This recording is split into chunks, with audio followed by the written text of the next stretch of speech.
आप सभी का स्वागत है हिंदी नोबेल स्टोरी एक्सप्लेनर में। यहाँ हर एक स्टोरी आपको सिस्टम, रोमांस और जादू की एक अलग ही सफर पे ले जाती है। डिस्क्लेमर: गल्प पे बताया गया सारे चरित्रों, स्थान, काल, घटना सब कुछ काल्पनिक है। इसे वास्तविकता से जोड़ने का प्रयास ना करें। अध्याय 381। पहली सुबह।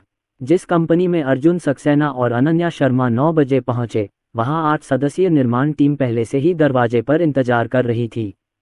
नमस्ते बॉस सक्सेना, हम होंगशुआन डेकोरेशन कंपनी की निर्माण टीम हैं। मेरा उपनाम कियान है और मैं टीम का फोरमैन हूं। अर्जुन सक्सेना ने सिर हिलाया, एक डिज़ाइन ड्राइंग निकाली और उसे सामने बैठे फोरमैन कियान को सौंप दिया। ये छोटे आंगन का डिज़ाइन चित्र है। आज आप चित्र के अनुसार छोटे आंगन को सजाएंगे। मैंने सामान पहले ही मंगवा लिया है। आप 10 बजे आ सकते हैं। पहले डिज़ाइन चित्र देख सकते हैं। ठीक है श्री सक्सेना। फोरमैन कियान ने ब्लूप्रिंट लिया और उसे देखा। उसमें ज़्यादा कुछ नहीं था, बस 1 मीटर की बाड़ वाला छोटा सा आंगन था और मुख्य द्वार से आने जाने वाले वाहनों के लिए 5 मीटर की चौड़ाई आरक्षित थी। इसके अलावा आंगन के दाहिनी ओर एक कृत्रिम भूदृश्य बनाया जाना है। ये लकी बांध से बना है और रॉकरी और लियुशुई में एक छोटा सा मछली तालाब भी है। ये कृत्रिम भूदृश्य उनकी सजावट टीम के लिए जटिल नहीं है। उन्हें बस जमीन का एक टुकड़ा खोदकर एक छोटा सा मछली तालाब बनाना है। बस एक मछली तालाब, इतना काम उनकी 8 सदस्यीय टीम द्वारा कुछ घंटों में आसानी से पूरा किया जा सकता है। बॉस सक्सेना, कोई बात नहीं। अगर 10 बजे तक सारा सामान आ जाए तो इस ड्राइंग का काम आज ही पूरा हो सकता है। खैर, मैं आज सबसे पहले ये काम करूंगा और बाकी काम मैं अपनी पत्नी के साथ कर लूंगा और कल मैं आपको डिज़ाइन दे दूंगा। ये कहने के बाद अर्जुन सक्सेना ने श्रमिकों से कहा कि वे पहले आंगन में आज की परियोजनाओं पर चर्चा करें, जबकि वह दरवाजा खोलकर सुशी को घर के अंदर ले गए। अनन्या, देखो तुम कमरे में क्या करना चाहती हो। अर्जुन सक्सेना ने पलट कर देखा तो अनन्या शर्मा पीछे से उसे मुस्कुराकर देख रही थी। वह थोड़ा चौंका और पूछा, क्या हुआ? अनन्या शर्मा ने अपना सिर हिलाया और प्यार से कहा, कुछ नहीं, मुझे तो बस यही लग रहा है कि आप मुझे सबके सामने अपनी पत्नी कह रहे हैं। ये बहुत ही अच्छा एहसास है। अर्जुन सक्सेना हल्के से हंसा, उसका छोटा सा हाथ दबाया और बोला, बेवकूफ़। अनन्या शर्मा ने मुस्कुराते हुए बिजनेस के बारे में पूछा, अर्जुन सक्सेना, तुमने यार्ड का डिज़ाइन कब पूरा किया? मुझे इसकी जानकारी क्यों नहीं थी? अर्जुन सक्सेना ने कहा, मैंने उस दिन कॉन्ट्रैक्ट साइन करते समय जो डिज़ाइन ड्राइंग बनाई थी उसके बारे में आपको नहीं बताया था। क्या मैंने आपको पहले नहीं बताया था कि यहाँ फेंग शुई अच्छी है, लेकिन पिछली दुकानों का प्रदर्शन बहुत अच्छा नहीं था? मैंने ज़मीन के कारण इसे देखा था। समस्या यह है कि पैसे की चोरी के संकेत मिल रहे हैं, लेकिन ये कोई बड़ी समस्या नहीं है। अगर आप अपने आंगन में फेंग शुई का अच्छा इस्तेमाल करते हैं तो आप इसे पूरी तरह से सुधार सकते हैं। मैंने अभी जो डिज़ाइन ड्राइंग बनाई है वह फेंग शुई के डिज़ाइन को बदलने के लिए है। मैंने यार्ड में कृत्रिम भूनिर्माण जोड़ा, रॉकरी और बहता पानी दरवाजे की ओर बहता है, धन इकट्ठा करने का एक शगुन है। साथ ही एक मछली तालाब और भाग्यशाली बांस, सिर्फ धन इकट्ठा करने के लिए और यार्ड को घेरने के अलावा धन इकट्ठा करने के लिए ये सरल फेंग शुई ब्यूरो बन गया है। अनन्या शर्मा को फेंग शुई का मुद्दा समझ में नहीं आया, लेकिन अर्जुन सक्सेना की व्याख्या से वह तुरंत समझ गईं। तो क्या भविष्य में हमें यहाँ पैसा नहीं गंवाना पड़ेगा? अनन्या शर्मा ने पूछा। अर्जुन सक्सेना ने अपना माथा हिलाया और कहा, फेंग शुई वास्तव में मामला है, लेकिन कंपनी लाभदायक है या नहीं, ये ऑपरेटर की क्षमता पर निर्भर करता है। अनन्या, सब कुछ सही समय और स्थान पर ध्यान देना है, और फेंग शुई सही समय और स्थान बचाता है। लेकिन यह व्यक्ति, हमें अभी भी अपने दम पर कड़ी मेहनत करनी है। अनन्या शर्मा ने चंचलता से मुस्कुराते हुए कहा, समझ गई, मैं कड़ी मेहनत करूंगी। दरवाजे के बाहर कई मरम्मत कार्य करने वाले लोग ये चर्चा करने के लिए एकत्रित हुए कि बाद में क्या किया जाए। एक कर्मचारी ने मुस्कुराते हुए कहा, ये वाकई एक नौजवान की कंपनी है। मुझे अच्छा दिखना पसंद है। कंपनी शुरू करने और आंगन में कृत्रिम लैंडस्केपिंग करने में बहुत समय लगता है। मैं इसका आनंद लेने के लिए कुछ बार बाहर नहीं आऊँगा। एक और मजदूर ने कहा, हाँ, यह अभी भी एक मछली तालाब है। मछलियों को रोज़ खाना खिलाना पड़ता है। यही एक नौजवान का विचार है। जब आप सचमुच वहां जाएंगे तो आपको पता चलेगा कि यह कितना मुश्किल है। ये घर के मछली तालाब जैसा नहीं है, कभी कभी तो कई दिनों तक। मुझे नहीं लगता कि मछलियां अभी भूखी हैं। बटुए के मुखिया ने उन्हें घूरते हुए कहा, अपना मुंह मुझसे बंद करो, बकवास मत करो, तुम सिर्फ अदूरदर्शी हो। मैंने इतने सालों तक सजावट की है, ये कृत्रिम भू निर्माण इतना सरल नहीं है। जब सातों मजदूरों ने उसकी बात सुनी तो वे सब इकट्ठे हो गए। भाई कियान, इस कृत्रिम भूदृश्य के बारे में और क्या कहना है? फोरमैन कियान ने उन्हें डिज़ाइन दिखाया, आंकड़ों की ओर इशारा करते हुए कहा, ध्यान से देखिए, इस डिज़ाइन में रॉकरी और बहते पानी के कोन डिज़ाइन किए गए हैं और मछली तालाब के आयात निर्यात के साथ साथ इन संसाधनों को भी स्पष्ट दिशाओं में चिन्हित किया गया है। बांस का स्थान, साथ ही आंगन के द्वार का डिज़ाइन, सभी मानक आकार के हैं। जब सभी ने डिज़ाइन को देखा तो कोण और आयाम तो अंकित थे, लेकिन फिर भी वे इसे पूरी तरह समझ नहीं पाए। भाई कियान, इसका क्या मतलब है?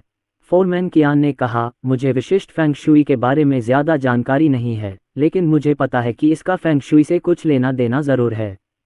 मुझे पता है कि इस इमारत का इस्तेमाल 2 साल पहले एक चाय घर के रूप में किया जाता था, लेकिन खुलने के आधे साल बाद ही यह बंद हो गया। मैं यहाँ चाय पीने आया था और उस समय ये जगह बंद होने वाली थी। मैंने बॉस से सुना कि यहाँ फेंग शुई में कोई समस्या है और 1 साल से कोई भी दुकान नहीं खुली है, इसलिए पिछले 2 सालों से यह जगह खाली पड़ी है। कल कंपनी से फ़ोन आया था और जब सुना कि सजावट का पता यहीं है, तब भी जिज्ञासा थी। ये घाटे की ज़मीन है, कोई यहाँ नई कंपनी कैसे खोल सकता है? पर आज यहाँ आते ही समझ आया कि ये तो दुर्घटना थी। एक्सपर्ट, आम लोग इस ज़मीन को किराए पर लेने की हिम्मत नहीं करते। श्रीमान सक्सेना, अभी जो दिखा रहे हैं वह पहली नज़र में आसान नहीं है। एक बार जब ये डिज़ाइन ड्राइंग निकाल ली जाए तो यह आसान नहीं है। आपको ये भी समझना चाहिए कि लकी बैम्बू और मछली तालाब का क्या मतलब है। फेंग शुई में धन और जल का बहुत महत्व है और इन सटीक कोन डिज़ाइनों से मुझे पता चल गया है कि यह एक फेंग शुई ब्यूरो है। सभी के चेहरे के भाव अनजाने में ही तीखे हो गए, यहाँ तक कि फोरमैन कियान की आंखें भी बदल गईं। फोरमैन कियान को अपनी आंखों में प्रशंसा का भाव बहुत अच्छा लगा। उसने ठुड्डी ऊपर उठाई और घमंड से कहा, अब समझ में आया। आप सब ने मुझे बहुत अच्छा सौदा दिया है। हमें इस परिवार के काम में कड़ी मेहनत करनी है और हमें कोई गलती नहीं होने देनी चाहिए। गलती? मुझे पता है कि आप में से कुछ लोग इस पर यकीन नहीं करते, लेकिन यकीन मानिए या नहीं, इससे कोई फर्क नहीं पड़ता। हमें इनके प्रति श्रद्धा रखनी चाहिए, खासकर हम में से जो इंजीनियरिंग करते हैं, जो रोज़ इनके संपर्क में आते हैं और ज़्यादा ध्यान देते हैं और उन लोगों को नाराज़ नहीं करते जिन्हें नाराज़ नहीं करना चाहिए। दोस्तों, तब तक आपको पता भी नहीं चलेगा कि आप कैसे झुक गए। जब उन्होंने ये कहा तो मजदूरों के चेहरे गंभीर हो गए। समझ गया भाई कियान, चिंता मत करो, हमें इन दिनों ईमानदार रहना चाहिए। समझ गया भाई कियान। भाई कियान के पास अभी भी बहुत ज्ञान है। हम सचमुच भाग्यशाली हैं कि हम भाई कियान का अनुसरण कर पा रहे हैं। फोरमैन कियान ने उनकी तारीफ सुनी और आनंद की नज़र से सिर हिलाया। ठीक है, ये जानना पर्याप्त है, सामग्री जल्द ही आ जाएगी, आप सभी मुझे थोड़ी देर बाद देंगे, हमेशा की तरह आलसी मत बनो। भाई कियान, चिंता मत करो, हम आज निश्चित रूप से कड़ी मेहनत करेंगे और इस यार्ड में काम आज खूबसूरती से किया जाएगा। अर्जुन सक्सेना और अनन्या शर्मा दोपहर तक यहाँ रुके। ये देखकर कि मजदूर अच्छा काम कर रहे हैं, अर्जुन सक्सेना ने रॉकरी के जल प्रवाह को उनकी समस्या का भी व्यक्तिगत रूप से समाधान किया। दोपहर में उन्हें केवल दीवारें और मछली तालाब बनाने का काम पूरा करना था और बाकी काम उन्होंने निर्माण कार्य को सौंप दिया। टीम निश्चिंत होकर रात के खाने के लिए घर जाए। दोपहर में दोनों घर लौट आए और खाली नहीं बैठे। आज सुबह नई कंपनी में घूमने के बाद अनन्या शर्मा के मन में ढेर सारे विचार आए और उन्होंने दोपहर में डिज़ाइन ड्राइंग बनाने की योजना बनाई ताकि निर्माण टीम कल आधिकारिक तौर पर निर्माण शुरू कर सके।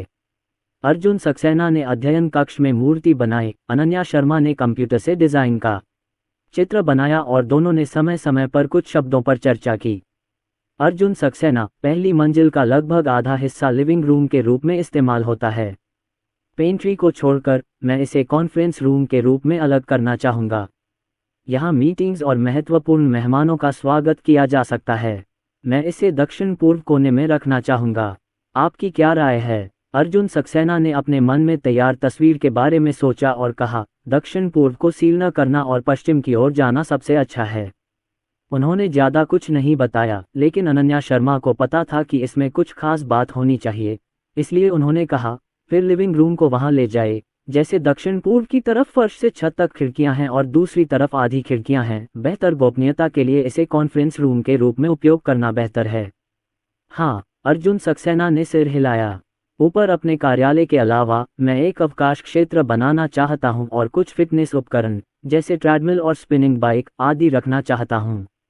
एनिमेशन उद्योग में मुझे पूरे दिन कंप्यूटर का सामना करना पड़ता है और लंबे समय में सर्वाइकल स्पोंडिलोसिस होने की संभावना अधिक होती है। और हर्निएटेड लंबर डिस्क की समस्या के कारण कर्मचारियों के लिए कुछ फिटनेस उपकरण तैयार करें जिनका उपयोग वे आमतौर पर आराम करते समय कर सकें। इसके अलावा दूसरी मंजिल पर सीढ़ियों के दाईं ओर मैं एक छोटा सा बार बनाना चाहता हूं ताकि दोपहर में सभी लोग एक साथ खाना खा सकें। मैंने देखा है कि कंपनी के पास का रेस्तरां मूल रूप से 7 या 8 मिनट की पैदल दूरी पर है। अब ठीक है, रुको। जब सर्दियों में मौसम ठंडा हो जाता है तो यह अनुमान लगाया जाता है कि हर कोई बाहर खाने के लिए अनिच्छुक होता है। अगर आप टेकअवे ऑर्डर करना चाहते हैं तो आपको खाने के लिए जगह चाहिए। वर्कस्टेशन पर खाना असुविधाजनक है और इससे समस्याएं पैदा होना आसान है। आखिरकार हमारे वर्कस्टेशन पर अधिक इलेक्ट्रॉनिक उत्पाद हैं और बड़ा। अर्जुन सक्सेना ने कुछ सोचते हुए कहा, दूसरी मंजिल के दाईं ओर की जगह बहुत बड़ी है। अगर इसे बार के तौर पर इस्तेमाल किया जाए तो इसे सीढ़ियों के प्रवेश द्वार के साथ समतल किया जा सकता है जो ज़्यादा सुंदर होगा और अंदर की जगह का भी इस्तेमाल किया जा सकता है। चूंकि आप यहीं खाना चाहते हैं तो पीछे की तरफ अलमारियों की एक दीवार बनाकर कॉफ़ी मशीन और पानी के डिस्पेंसर वगैरह लगा सकते हैं और एक छोटा सा चाय का कमरा भी बना सकते हैं। अनन्या शर्मा ने सिर हिलाया और कहा, हाँ, पेंट्री पहली मंजिल पर है, मुख्य रूप से मेहमानों के मनोरंजन की सुविधा के लिए और इसी तरह, लेकिन आमतौर पर सभी का कार्यालय क्षेत्र दूसरी मंजिल पर होता है और हर बार पानी लेने के लिए नीचे जाना थोड़ा परेशानी भरा होता है। फिर यहाँ एक और पेंट्री क्षेत्र है। आप दोनों ने एक दूसरे से एक वाक्य कहा। अनन्या शर्मा का काम रुका नहीं और उनकी बातचीत के नतीजों को स्केच में बदलकर तैयार कर दिया गया। बाद में उन्हें कंप्यूटर पर परफेक्ट करके कल ही कंस्ट्रक्शन टीम को सौंप दिया जाएगा। 3 अक्टूबर को अनन्या शर्मा और अर्जुन सक्सेना नाश्ते के बाद निर्माण स्थल देखने गए। उन्होंने कल ही फोरमैन कियान को डिज़ाइन के चित्र दिए। उन्होंने सुबह निर्माण कार्य शुरू कर दिया। चित्र तो थे लेकिन ज़्यादा इंस्टॉलेशन नहीं थे। लेकिन अर्जुन सक्सेना और अनन्या शर्मा को अब भी लगा कि उन्हें व्यक्तिगत रूप से देखना बेहतर होगा। कभी कभी डिज़ाइन ड्राइंग में जो दर्शाया गया है और जो वे वास्तव में चाहते हैं उसके बीच थोड़ा अंतर हो सकता है। साथ ही डिज़ाइन ड्राइंग के बारे में कर्मचारियों की समझ और ड्राइंग के बारे में उनकी अपनी समझ में भी अंतर हो सकता है। उदाहरण के लिए, कल बार में कर्मचारियों को गलत दिशा देखनी चाहिए थी और वे लगभग गलती कर बैठे। सौभाग्य से अनन्या शर्मा उस समय वहां मौजूद थीं और उन्होंने समय रहते इसे रोक लिया। कंपनी नंबर 7 का फीता कटने वाला है और काम शुरू होने वाला है। हालांकि उससे पहले ये दिखावा करना आसान है, लेकिन अगर कोई गलती हो जाए तो उसे तोड़कर नए सिरे से शुरू करना थोड़ा मुश्किल हो सकता है। कल दीवार का एक हिस्सा पूरा हो गया। आज टेम्पर्ड ग्लास उपलब्ध है। दूसरी मंजिल पर पेंट्री की पानी और बिजली की व्यवस्था कर्मचारी ठीक कर देंगे। स्थापना के बाद वे कल और परसों अलमारियां लगा सकते हैं। अलमारियां अर्जुन सक्सेना ने भौतिक स्टोर पर मंगवाई थीं। सजावट टीम में बढ़ई हैं जिन्हें अभी बनाया जा सकता है, लेकिन नए बोर्डों को रंगने में फॉर्मल्डिहाइड की समस्या को देखते हुए मैं अभी भी अलमारियां खरीदना पसंद करता हूं। मजदूरों को व्यस्त देखकर अनन्या शर्मा ने अर्जुन सक्सेना का हाथ थाम लिया और बोली, अर्जुन सक्सेना, मुझे उम्मीद नहीं थी कि इसे यूं ही सजाना इतना मुश्किल होगा। मुझे तो खुद ही इस पर नज़र रखनी पड़ेगी। बस कुछ नया जोड़ना है। अगले साल अक्टूबर तक इंतज़ार करो। जब हम नया घर लेकर आएंगे और उसे कच्चे घर से रेनोवेट करेंगे तो ज़्यादा समय नहीं लगेगा और हमें बार बार वहां जाना पड़ेगा क्या? अर्जुन सक्सेना ने सिर हिलाया और कहा, ठीक है, सजावट वाकई थोड़ी परेशानी वाली है, लेकिन हम पहले से ही डिज़ाइन खुद कर सकते हैं। हर बार सजावट की प्रक्रिया थोड़ी लंबी होगी और फिर हम हर कुछ दिनों में जा सकते हैं। अनन्या शर्मा अपने घर की डिज़ाइनिंग और नवीनीकरण के लिए उत्सुक थीं और मुस्कुराते हुए बोलीं, जब नए घर का नवीनीकरण होता है तो हमें उसे अच्छी तरह से डिज़ाइन करना चाहिए। यही वह घर है जिसमें हम भविष्य में लंबे समय तक रहेंगे। 500 वर्ग मीटर से ज़्यादा, 5 मंजिल ऊपर नीचे, इतना बड़ा एरिया, आप इसे अपनी मर्जी से डिज़ाइन कर सकते हैं। मुझे डर है कि आप बहुत थक जाएंगे। अर्जुन सक्सेना मुस्कुराए, तो मैं अभी से इसके बारे में सोचना शुरू कर सकता हूँ। उदाहरण के लिए, बेसमेंट की 2 मंजिल पर मैं एक अंडरग्राउंड मनोरंजन कक्ष बनाना चाहता हूँ, एक निजी सिनेमाघर जैसा। इस तरह हमारा परिवार घर पर ही फिल्में देख सकेगा। दोनों भविष्य में घर के बारे में बातें कर रहे थे।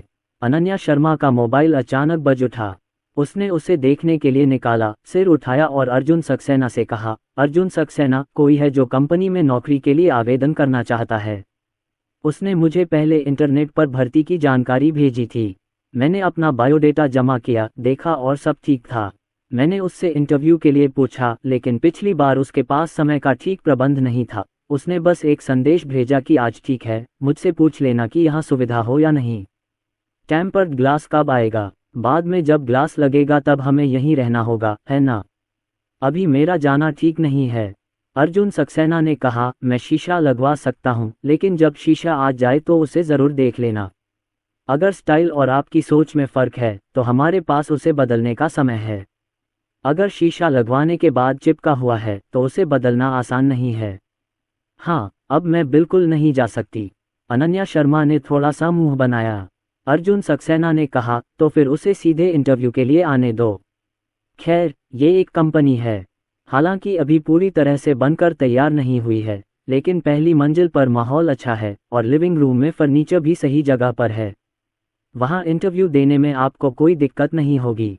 अनन्या शर्मा आश्चर्य से मुस्कुराए, हाँ तो मैं उसे यहाँ इंटरव्यू के लिए आने दूंगी। दूसरी ओर झाओशी को तुरंत अनन्या शर्मा का जवाब मिला। कैसा है चचेरी बहन, क्या दूसरे पक्ष ने आपको जवाब दिया है? नेहा कपूर ने फ़ोन की आवाज़ सुनकर झाओशी से पूछा।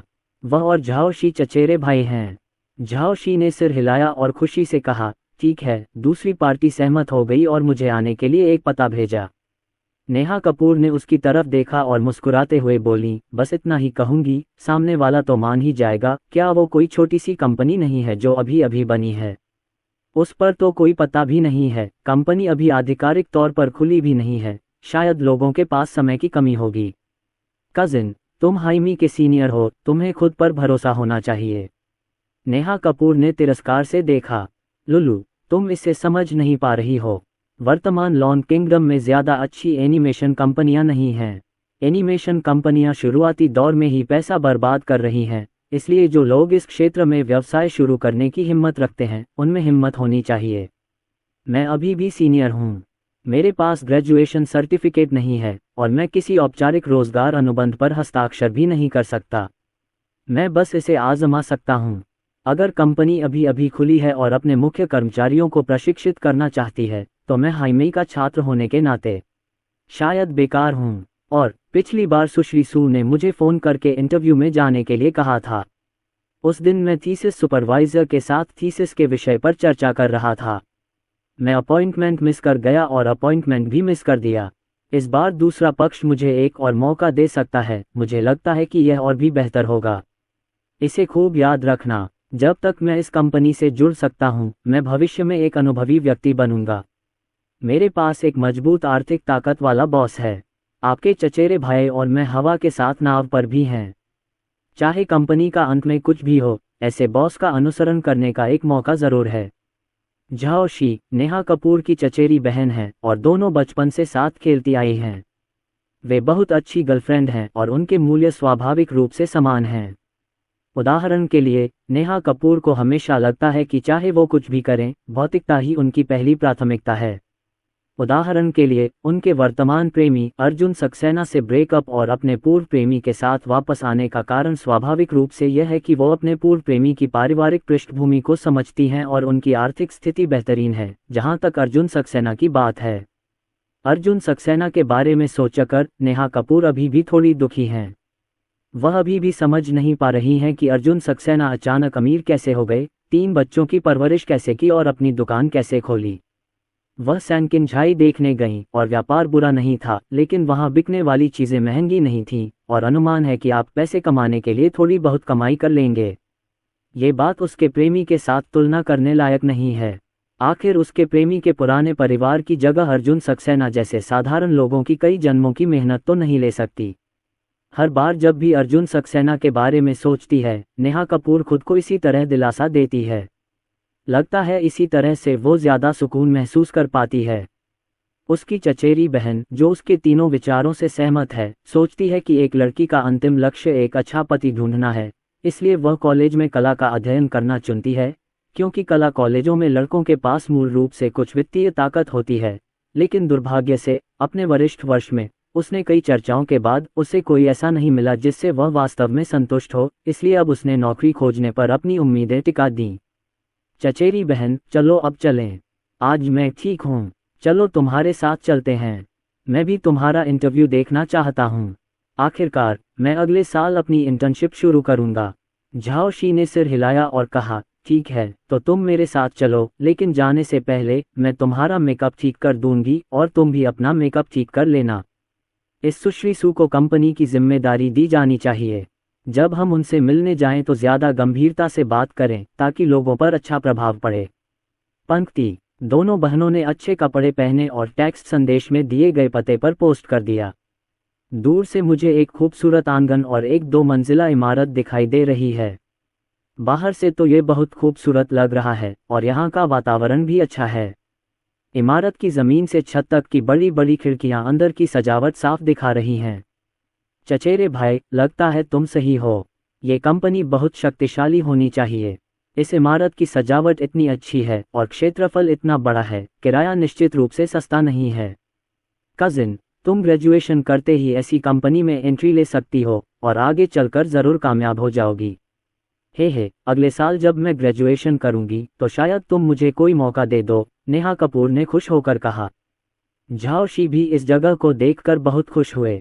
उन्होंने शुरू में सोचा था कि नई खुली कंपनी ज़्यादातर एक छोटा स्टूडियो है। आखिरकार एनिमेशन कंपनियों ने शुरुआती दौर में बहुत पैसा खर्च किया था और मुनाफे का समय अपेक्षाकृत लंबा था, इसलिए कई लोगों ने शुरुआत में ही छोटे स्टूडियो लेना पसंद किया। स्टूडियो और यहाँ तक कि आवासीय भवनों में काम करना भी चुनते हैं। लेकिन अब ये देखकर उसे लगा कि उसका चुनाव सही था। दोनों पूरे आत्मविश्वास के साथ घर में दाखिल हुए, लेकिन पहली मंजिल पर कोई नहीं दिखा। लेकिन दूसरी मंजिल पर धड़कन और धड़कन की आवाज़ आ रही थी, मानो अभी भी इसका जीर्णोद्धार हो रहा हो। नेहा कपूर ने पूछा, क्या स्थिति है? झाओ ज़िदाओ, ऐसा होना चाहिए कि कंपनी का नवीनीकरण अभी तक नहीं हुआ है, लेकिन पहली मंजिल लगभग पूरी हो चुकी है और अनुमान है कि यह जल्द ही हो जाएगी। मैं सुश्री सू को फ़ोन करूंगा। झाओ शी ने फ़ोन मिलाया और जल्द ही दूसरी मंजिल से एक आवाज़ आई। मोबाइल फ़ोन की घंटी बजने के साथ ही एक पुरुष की आवाज़ ने पूछा, आ गए? जब नेहा कपूर ने यह आवाज़ सुनी तो वह अपना सिर हिलाने से खुद को नहीं रोक सकी। उन्हें कैसा लगा कि यह अर्जुन सक्सेना की आवाज़ है। क्या ऐसा नहीं होना चाहिए? हालांकि अर्जुन सक्सेना की आवाज़ वाकई बहुत पहचानने योग्य है, लेकिन अर्जुन सक्सेना ने एक व्यवसाय शुरू किया और 3 किंझाई की स्थापना की, और वहां से अर्जित धन बहुत अधिक नहीं होना चाहिए और उनके पास निश्चित रूप से एक एनिमेशन कंपनी खोलने के लिए पैसे नहीं होंगे। ऐसा होना चाहिए कि मतिभ्रम होने से पहले उसने अर्जुन सक्सेना के बारे में सोचा हो। नेहा कपूर अभी यही सोच ही रही थी कि अचानक दूसरी मंजिल की सीढ़ियों से 2 लोग उतरे। नेहा उन दोनों को जानती थीं। वे अर्जुन सक्सेना और उनकी गर्लफ्रेंड अनन्या शर्मा थे। अनन्या शर्मा, सुश्री सू। नेहा कपूर की आंखें आश्चर्य से चौड़ी हो गईं और उनकी भौहें तन गईं। साथ ही मुझे ये जानकर आश्चर्य हुआ कि अर्जुन सक्सेना ने वास्तव में अनन्या शर्मा के लिए एक एनिमेशन कंपनी खोली है। झाओ शी, जो किनारे पर खड़ा था, अपने चचेरे भाई की प्रतिक्रिया पर ध्यान नहीं दे पाया और मुस्कुराते हुए और शर्माते हुए बोला, नमस्ते सुश्री सू, मैं चित्रकार का साक्षात्कार लेने आया हूँ। मेरा नाम झाओ शी है। अनन्या शर्मा और अर्जुन सक्सेना दोनों नेहा कपूर को जानते थे और जब उन्होंने नेहा कपूर को देखा तो दंग रह गए। सुश्री सू, यह मेरा बायोडेटा है। देखिए, हम कहाँ इंटरव्यू ले रहे हैं? झाओ शी ने उम्मीद से पूछा। नेहा कपूर ने प्रतिक्रिया दी। वह जानती थी कि यह निश्चित रूप से उनका भ्रम नहीं था। उनके सामने कंपनी अनन्या शर्मा और अर्जुन सक्सेना थे। बहन, चलो, नेहा कपूर ने झाओ शी को खींचा। झाओ शी ने न जाने क्यों अपने चचेरे भाई की तरफ देखा और धीमी आवाज में कहा, लुलू, तुम क्या कर रहे हो? परेशानी मत करो, मैं इंटरव्यू ले रहा हूँ। नेहा कपूर ने उत्सुकता से अपने चचेरे भाई को पकड़ लिया और कहा, नहीं, ये कंपनी ऐसा नहीं कर सकती। झाओ शी हैरान और थोड़ा शर्मिंदा लग रहा था, सोच रहा था कि उसके चचेरे भाई को क्या हुआ। यह इतना अच्छा है, फिर आप ऐसा क्यों कहते हैं कि कंपनी ऐसा नहीं कर सकती? उसे लगता है कि यह बहुत अच्छा है। कंपनी अच्छी दिखती है और बॉस 2 युवा लोग हैं। ऐसा लगता है कि परिवार अच्छी स्थिति में है। एनिमेशन कंपनी खोलने का मतलब है कि युवा लोग एक साथ ऊर्जावान और रचनात्मक हो सकते हैं। वह वाकई बहुत उत्साहित थी और उम्मीद कर रही थी कि आज इंटरव्यू अच्छा होगा, लेकिन उसे उम्मीद नहीं थी कि जिस कजिन को वह साथ लाई थी वह अचानक बेवकूफ़ बन जाएगा। वह जानती थी कि वह नेहा कपूर को यहाँ नहीं लाएगी। नेहा कपूर को देखकर अनन्या शर्मा हंसते हुए बोली, अगर आप इंटरव्यू नहीं देना चाहती तो कोई बात नहीं, लेकिन अगर आप कहें कि कंपनी नहीं दे सकती तो ये बदनामी है ना। मिस झाओशी, है ना? क्या अभी भी आपका इंटरव्यू बाकी है? झाओशी ने अपने चचेरे भाई की ओर देखा और फिर वहां बैठी अनन्या शर्मा की ओर कुछ सोचते हुए। ऐसा अनुमान है कि चचेरा भाई उन्हें जानता है और उनके बीच त्योहार होते हैं। हालांकि चचेरे भाई की छुट्टी चचेरे भाई का व्यवसाय है, क्या आप इस वजह से हार मानना चाहते हैं? झाओशी ने कुछ देर सोचा और दृढ़ता से कहा, हाँ सुश्री सु, कृपया मेरे बायोडेटा पर एक नज़र डालें। चचेरी बहन नेहा कपूर बहुत गुस्से में थी। लुलू, परेशान मत हो, मैं इंटरव्यू के लिए जा रहा हूँ, तुम पहले बाहर जाकर मेरा इंतज़ार करो। झाओशी का चेहरा ठंडा पड़ गया। अपनी चचेरी बहन की प्रतिक्रिया देखकर नेहा कपूर ने तुरंत पैर पटकते हुए सीधे कहा, झाओशी, सच कहूँ तो तुम्हारी ख्वाहिश यहाँ पूरी नहीं हो सकती। अर्जुन सक्सेना के पास इतने पैसे नहीं हैं, उसकी कंपनी सिर्फ उसके लिए है। बीवी ने खेल खेला है, ये बस लड़कियां पटाने की चाल है। नेहा कपूर अब पहले से ही गुस्से में है, न केवल इसलिए कि उनके चचेरे भाई का प्रदर्शन उन्हें पीछे खींच रहा है, बल्कि इसलिए भी कि वह देखती हैं कि अर्जुन सक्सेना वास्तव में अनन्या शर्मा को एक एनिमेशन कंपनी खोलने के लिए इतना बड़ा घर किराए पर दे रहे हैं। जब अर्जुन सक्सेना उनके साथ थे तो जाहिर है कि वह एक साधारण गरीब कॉलेज छात्र ही थे, लेकिन जैसे ही उन्होंने अर्जुन सक्सेना को छोड़ा, अर्जुन सक्सेना ने अपना रुख मोड़ लिया और अनन्या शर्मा के साथ हो गए। दोनों का एक बच्चा हुआ और बाद में उन्होंने सैनकिन-झाई की शुरुआत की। अब अर्जुन सक्सेना असल में अनन्या शर्मा के लिए एक एनिमेशन कंपनी खोलना चाहते हैं। एक पूर्व प्रेमिका होने के नाते नेहा कपूर का दिल स्वाभाविक रूप से असंतुलित है। अब उसके चचेरे भाई को अभी भी इस कंपनी में साक्षात्कार देना है, क्या यह उसके चेहरे पर सार्वजनिक रूप से थप्पड़ मारने जैसा नहीं है? चचेरे भाई, अगर तुम इस कंपनी में शामिल होना चाहते हो तो क्या तुम्हें नहीं लगता कि हर एनिमेशन कंपनी चलाने वाला पैसा कमाता है? लेकिन मैं तुम्हें बताता हूँ, अर्जुन सक्सेना और अनन्या शर्मा के पास तो बिल्कुल भी इतना पैसा नहीं है। दोनों कॉलेज के छात्र हैं और अर्जुन सक्सेना मैं हूँ। मेरा सहपाठी अब भी मेरा पूर्व प्रेमी है। जब हम साथ थे तो उसका गुजारा भत्ता सिर्फ 1000 रुपये प्रति माह से ज़्यादा था। अगर वह सचमुच दूसरी पीढ़ी का अमीर है तो इतना गरीब कैसे हो सकता है? और मैं आपको बता दूं, उन दोनों के 3 बच्चे हैं और कॉलेज जाने पर उन्हें तीनों बच्चों की परवरिश भी करनी है। उनके पास अतिरिक्त पैसे कैसे होंगे? झाओशी हैरान रह गया और जब उसने सुना कि उसके चचेरे भाई ने क्या कहा तो वह थोड़ा हिचकिचाया। वह इस कंपनी में इसलिए आई थी क्योंकि उसे एक अच्छे भविष्य की उम्मीद थी। जैसे ही उसने ग्रेजुएशन पूरा किया, उसकी मुलाकात एक अमीर बॉस से हुई। अगर अर्जुन सक्सेना और अनन्या शर्मा के पास वाकई पैसे नहीं थे तो जाहिर है कि वह इस नई कंपनी में अपने इंटर्नशिप के मौके और समय बर्बाद नहीं करना चाहती थी। लेकिन यदि आप इतना बड़ा घर किराए पर ले सकते हैं और आप कॉलेज में रहते हुए ही व्यवसाय शुरू करने और एनिमेशन कंपनी शुरू करने की योजना बनाते हैं, तो क्या आप सचमुच ऐसे व्यक्ति होंगे जिसके पास पैसा नहीं है? झाओशी अपने दिल में झिझक रहे थे और थोड़ी देर सोचने के बाद उन्होंने फिर भी अपने लिए एक रास्ता छोड़ दिया और कहा, लुलू, ऐसा मत कहो, सुश्री सु की कंपनी, मैंने इसे ऑनलाइन पढ़ा है। हालांकि पते की अभी पुष्टि नहीं हुई है, लेकिन कंपनी की पंजीकरण प्रक्रिया पूरी हो चुकी है। बहन, मैंने कहा था न, ये तो अर्जुन सक्सेना की अपनी बीवी को बहलाने की चाल है। लगता है उसके पास सिर्फ घर का किराया देने के पैसे हैं जो उसने पहले सनकिन-झाई में कमाए थे। तुम्हें सनकिन-झाई के बारे में तो पता ही होगा, है ना? सेमेस्टर यूनिवर्सिटी टाउन के पास शुरू हुआ था क्योंकि अर्जुन सक्सेना की रचनाएं द वर्ल्ड कलेक्शन के एक अंक में छपी थीं और सेमेस्टर शुरू होने के बाद उसने खूब पैसा कमाया था। लेकिन सनकिन-झाई छोटे हस्तशिल्प बेचता है जिनकी कीमत दर्जनों डॉलर और सैकड़ों डॉलर में होती है। इन चीज़ों से कितना पैसा बनता है? इस एनिमेशन कंपनी को रजिस्टर्ड होने पर पूंजी की पुष्टि करने की ज़रूरत नहीं पड़ती। मेरा अंदाज़ा है कि घर किराए पर देने के बाद इन दोनों के पास बिल्कुल भी पैसा नहीं बचता। एनिमेशन कंपनी खोलने में शुरुआती निवेश इतना ज़्यादा होता है कि यह कंपनी कुछ ही महीनों में बंद हो सकती है। क्या आप वाकई यहाँ अपनी इंटर्नशिप के मौके रोकना चाहते हैं? झाओशी ने अपनी चचेरी बहन की बातें सुनी और उसका दिल और भी ज़्यादा अनिश्चित हो गया।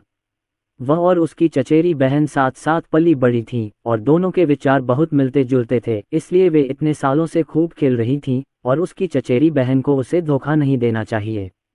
जब झाओ जीझेंग को पता नहीं था कि कैसे चुनना है, तो अनन्या शर्मा ने सीधे कहा, मुझे खेद है मिस झाओ शी, आज का साक्षात्कार खत्म हो गया है। मुझे डर है कि आप हमारी कंपनी के लिए उपयुक्त नहीं हैं। तुम्हारे चचेरे भाई ने अभी साफ साफ कहा कि तुम हमारी कंपनी में इसलिए आई क्योंकि तुम्हें लगता था कि एनिमेशन कंपनियां अमीर लोग हैं। तुम्हारे इरादे नापाक हैं। ऐसे मकसद के साथ हनलांग कल्चर तुम्हें नहीं रख सकता। अरे, तुम्हें मेरे चचेरे भाई की ज़रूरत नहीं है। मेरे चचेरे भाई को तुम्हारी जैसी कंपनी से कोई मतलब नहीं। मेरा चचेरा भाई हाईमेई से है। तुम किस बड़ी कंपनी में नहीं आ सकते। आप एक छोटी सी कंपनी है जो कुछ महीने भी नहीं चल सकती। क्या इतना बड़ा ऑफिस किराए पर लेना सिर्फ मोटा होने के लिए नहीं है? अर्जुन सक्सेना, मैं तुम्हें बहुत अच्छी तरह जानती हूँ और मुझे पता है कि तुम रातों रात अमीर बन गए हो और अचानक तुम्हारे हाथ में थोड़े पैसे आ गए हैं। ऐसा चेहरा जो दिखावा करना चाहता है। मुझे लगता है जब तुम मेरे साथ थे तब तुम कितने गरीब थे, पर मुझे अच्छी तरह याद है। नेहा कपूर ने कड़वाहट से कहा। अर्जुन सक्सेना ने नेहा कपूर को तिरस्कार भरी नज़रों से देखा। उसे समझ नहीं आ रहा था कि आखिर नेहा कपूर जैसी औरत पर उसका दिल कैसे आ गया। अपनी मौजूदा हैसियत को देखते हुए वह नेहा कपूर से किसी भी बात पर बहस करने की जहमत भी नहीं उठाता। वैसे भी उसके पैसों का नेहा कपूर से कोई लेना देना नहीं है। लेकिन अर्जुन सक्सेना तो मुंह खोलने में आलस कर रहा था, लेकिन अनन्या शर्मा नहीं। अगर उसने उसके सामने उसके पति से ये बात कहने की हिम्मत की तो अनन्या शर्मा उसे जाने नहीं देगी। नेहा कपूर, क्या आप पिछले कुछ महीनों से किसी सपने में जी रही हैं? तुम आए और ये शब्द कहे, क्या ये सिर्फ ईर्ष्या नहीं है?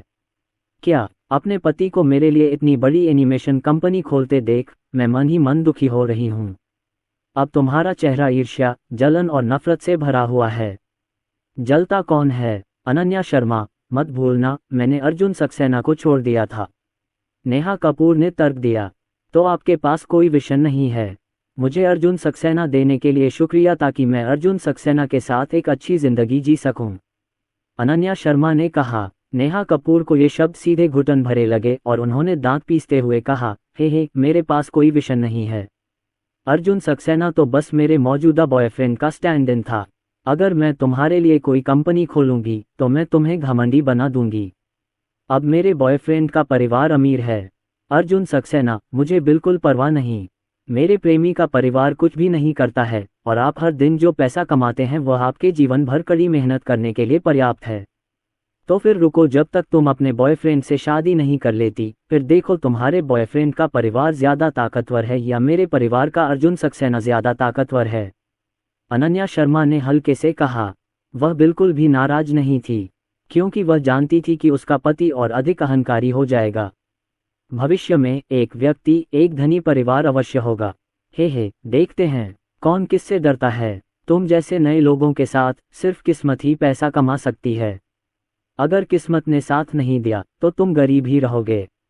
तो फिर अपने अमीर दूसरी पीढ़ी के प्रेमी को कसकर पकड़ लो। नेहा कपूर को चक्कर आ गया। उन्होंने झाओशी का हाथ उठाया और कहा, चचेरे भाई चलो। झाओशी ने देखा कि साक्षात्कारकर्ता पूरी तरह से पीला पड़ गया था, इसलिए उसे नेहा कपूर के साथ वहां से जाना पड़ा। दोनों के बाहर जाने के कुछ देर बाद ही झाओशी ने नेहा कपूर का हाथ झटक दिया और अपना मोबाइल फोन उसके सामने रख दिया। लुलू, ये क्या कर रही हो? खुद ही देख लो, हनलांग संस्कृति की पंजीकृत पूंजी 50 लाख है। झाओशी ने अभी कुछ नहीं कहा, बस इंटरनेट पर खबर देखी। उसने शुरू में सोचा था कि जब तक उसे यकीन है कि कंपनी का भविष्य उज्जवल है, वह इंटरव्यू लेने की कोशिश करेगी, भले ही उसे अपने चचेरे भाई से माफी मांगनी पड़े। इसके अलावा अब उसे पता था कि अर्जुन सक्सेना सैन किंझाई का बॉस है और अर्जुन सक्सेना का काम टीवी पर आ चुका है। पर्दे के पीछे इतने शक्तिशाली बॉस के साथ शायद ये कंपनी वाकई आशाजनक है। नेहा कपूर अभी अनन्या शर्मा की बात सुनकर अवाक रह गई थी और उनकी छाती अभी भी भरी हुई थी। अपनी चचेरी बहन की बातें सुनकर उन्होंने असंतुष्ट भाव से कहा, 5 करोड़ का क्या रजिस्टर्ड कैपिटल यूं ही नहीं भरा जा सकता? लिखो, कौन 5 करोड़ का दिखावा नहीं करेगा? झाओशी ने उसकी तरफ देखा और भौहें चढ़ाते हुए कहा, नेहा कपूर, तुम्हें कानून का पता है या नहीं? तुम कंपनी की पंजीकृत पूंजी खुद भर सकती हो, लेकिन अगर रकम ज्यादा हुई तो कानूनी जिम्मेदारी तुम्हारी होगी। अगर कंपनी दिवालिया हो गई तो तुम्हें उसका खर्च उठाना होगा। बकाया राशि के हिसाब से हम संयुक्त और अलग अलग जिम्मेदारियां उठाएंगे। आपने खुद कहा, एनिमेशन कंपनियां बहुत महंगा उद्योग हैं और पूरे लॉन किंगडम में ज़्यादा एनिमेशन कंपनियां नहीं हैं। अगर इस कंपनी का इस्तेमाल अर्जुन सक्सेना ने अपनी पत्नी को इसे यूं ही खोलने के लिए बहलाने फुसलाने के लिए किया है, तो वह इतनी ऊंची पंजीकृत पूंजी कैसे लिख सकता है? आज मैं तुमसे बहुत आहत हुआ। अगर मुझे पता होता कि मैं तुम्हें यहाँ नहीं लाऊंगा, तो शायद मैं इस कंपनी में शामिल हो पाता। झाओशी ने गुस्से से कहा। नेहा कपूर तो अपनी हद से ज्यादा गुस्से में है, उनके हिसाब से तो मौजूदा मध्यस्थता ऋणविहीन है। जाहिर है अनन्या शर्मा अभी खुद पर कितना गुस्सा थी, लेकिन उनकी कजिन अब उनके साथ नहीं है। झाओशी, जरा इंतजार करके देखते हैं, मुझे यकीन है कि यह कंपनी 1 साल भी नहीं चलेगी। नेहा कपूर गुस्से में वहां से चली गईं। उन दोनों के जाने के बाद अनन्या शर्मा ने मजदूरों से ऊपर काम जारी रखने को कहा और वह तथा अर्जुन सक्सेना नीचे सोफे पर बैठ गए। अर्जुन सक्सेना, नेहा कपूर ने अभी जो कहा उसे मत लो, वह बस इस बात से जलती है कि हम अब कितने अच्छे हैं। अनन्या शर्मा ने अर्जुन सक्सेना का हाथ पकड़ते हुए कहा। अर्जुन सक्सेना मुस्कुराया, अपने बैकहैंड से उसका छोटा सा हाथ थामा और धीरे से बोला, बेवकूफ, मुझे कोई फर्क नहीं पड़ता। मेरे लिए नेहा कपूर अब बीती बात हो गई है और मैं उसे उस दिन से जानता हूं जब हमारा ब्रेकअप हुआ था। कैसी भी इंसान हो, वो कुछ भी कहे या करे, मुझे फर्क नहीं पड़ता। हालांकि मुझे वास्तव में वह तरीका पसंद आया जिससे आपने मुझे आगे बढ़ने में मदद की। पत्नी दबंग।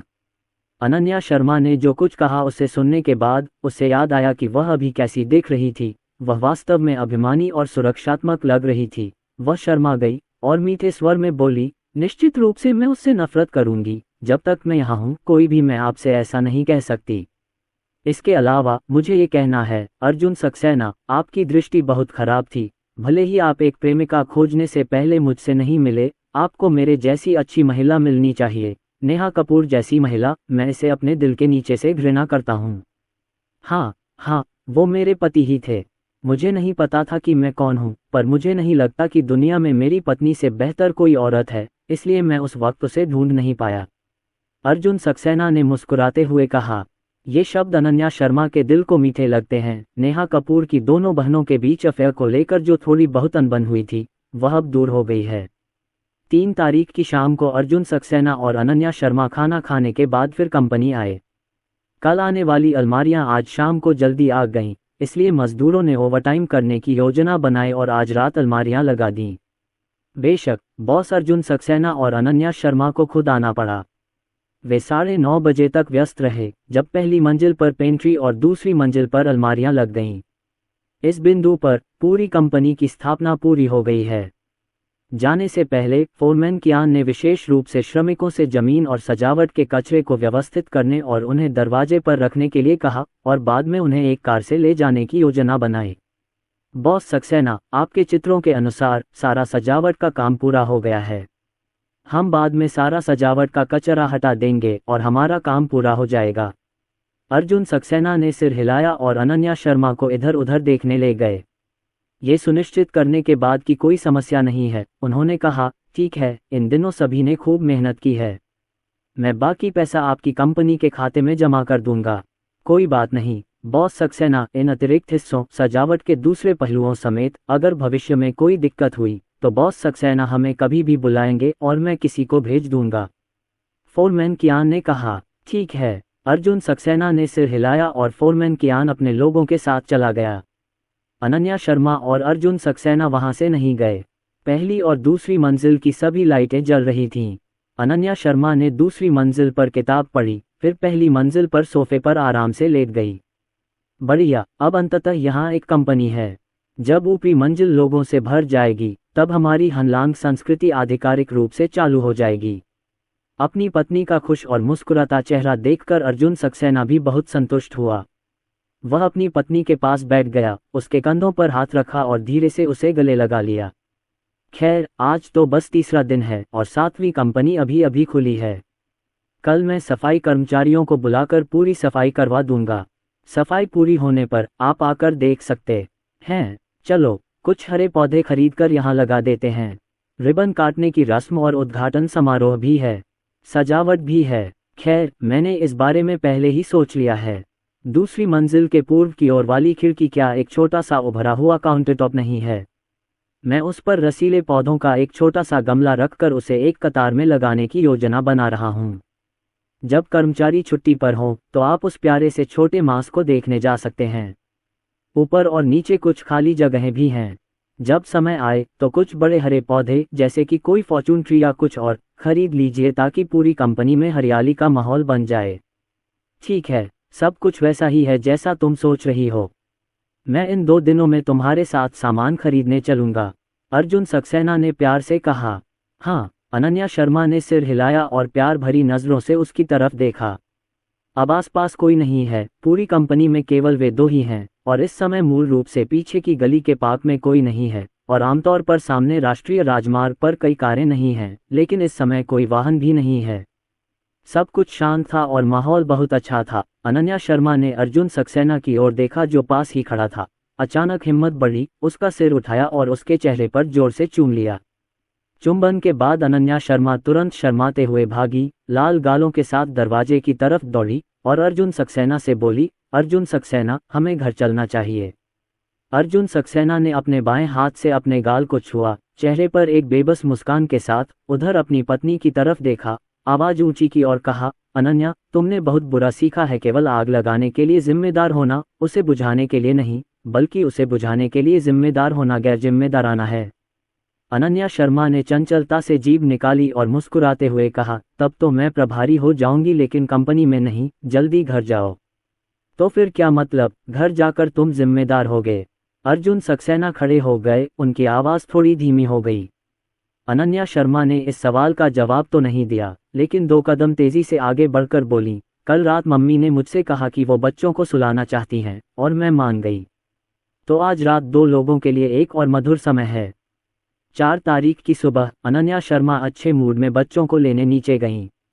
अनीता सक्सेना अपनी बेटी का गुलाबी चेहरा देखकर मुस्कुराए बिना नहीं रह सकी। लगता है इस बार लाओ सू के साथ कुछ और दिन रुकने का उसका फैसला सही है। इन दिनों वे तीनों नन्हे मुन्नों को समय समय पर सोने के लिए नीचे ले आते हैं। अर्जुन सक्सेना और अनन्या शर्मा को अकेले में ज्यादा समय मिल रहा है। लगता है दिन ब दिन रंगत निखरती जा रही है। तीनों वयस्क तीनों बच्चों को वापस ऊपर ले गए। अर्जुन सक्सेना का नाश्ता तैयार था। खाने पीने की बात करें तो सुनील सक्सेना इन दिनों सबसे ज्यादा सक्रिय हैं। मुंबई में रहकर न सिर्फ उनकी बेटी बल्कि वो खुद भी संतुष्ट हैं। रोजाना अर्जुन सक्सेना का खाना खाना एक बहुत ही सुखद एहसास है। कमरे में प्रवेश करने के बाद अनन्या शर्मा और अनीता सक्सेना तीनों आंटियों के हाथों में बच्चों को सौंपने में व्यस्त थीं, जबकि सुनील सक्सेना पहले से ही डाइनिंग टेबल के पास हाथों में चॉपस्टिक पकड़े बैठे थे, मानो वे रात के खाने का इंतजार कर रहे हों। अनीता सक्सेना जब यह नज़ारा देखने वापस आई तो मुस्कुराकर सिर हिलाए बिना नहीं रह सकी। बूढ़ी सू, बच्चों के सामने तो तुम्हें थोड़ा संयम रखना चाहिए। रोजाना खाते हुए तुम सबसे ज्यादा एक्टिव रहती हो। मुंबई देखो, हमें आए हुए बस कुछ ही दिन हुए हैं। कुछ दिन दामाद के हाथ का खाना खाकर तुम्हारा चेहरा फूला हुआ सा लग रहा है।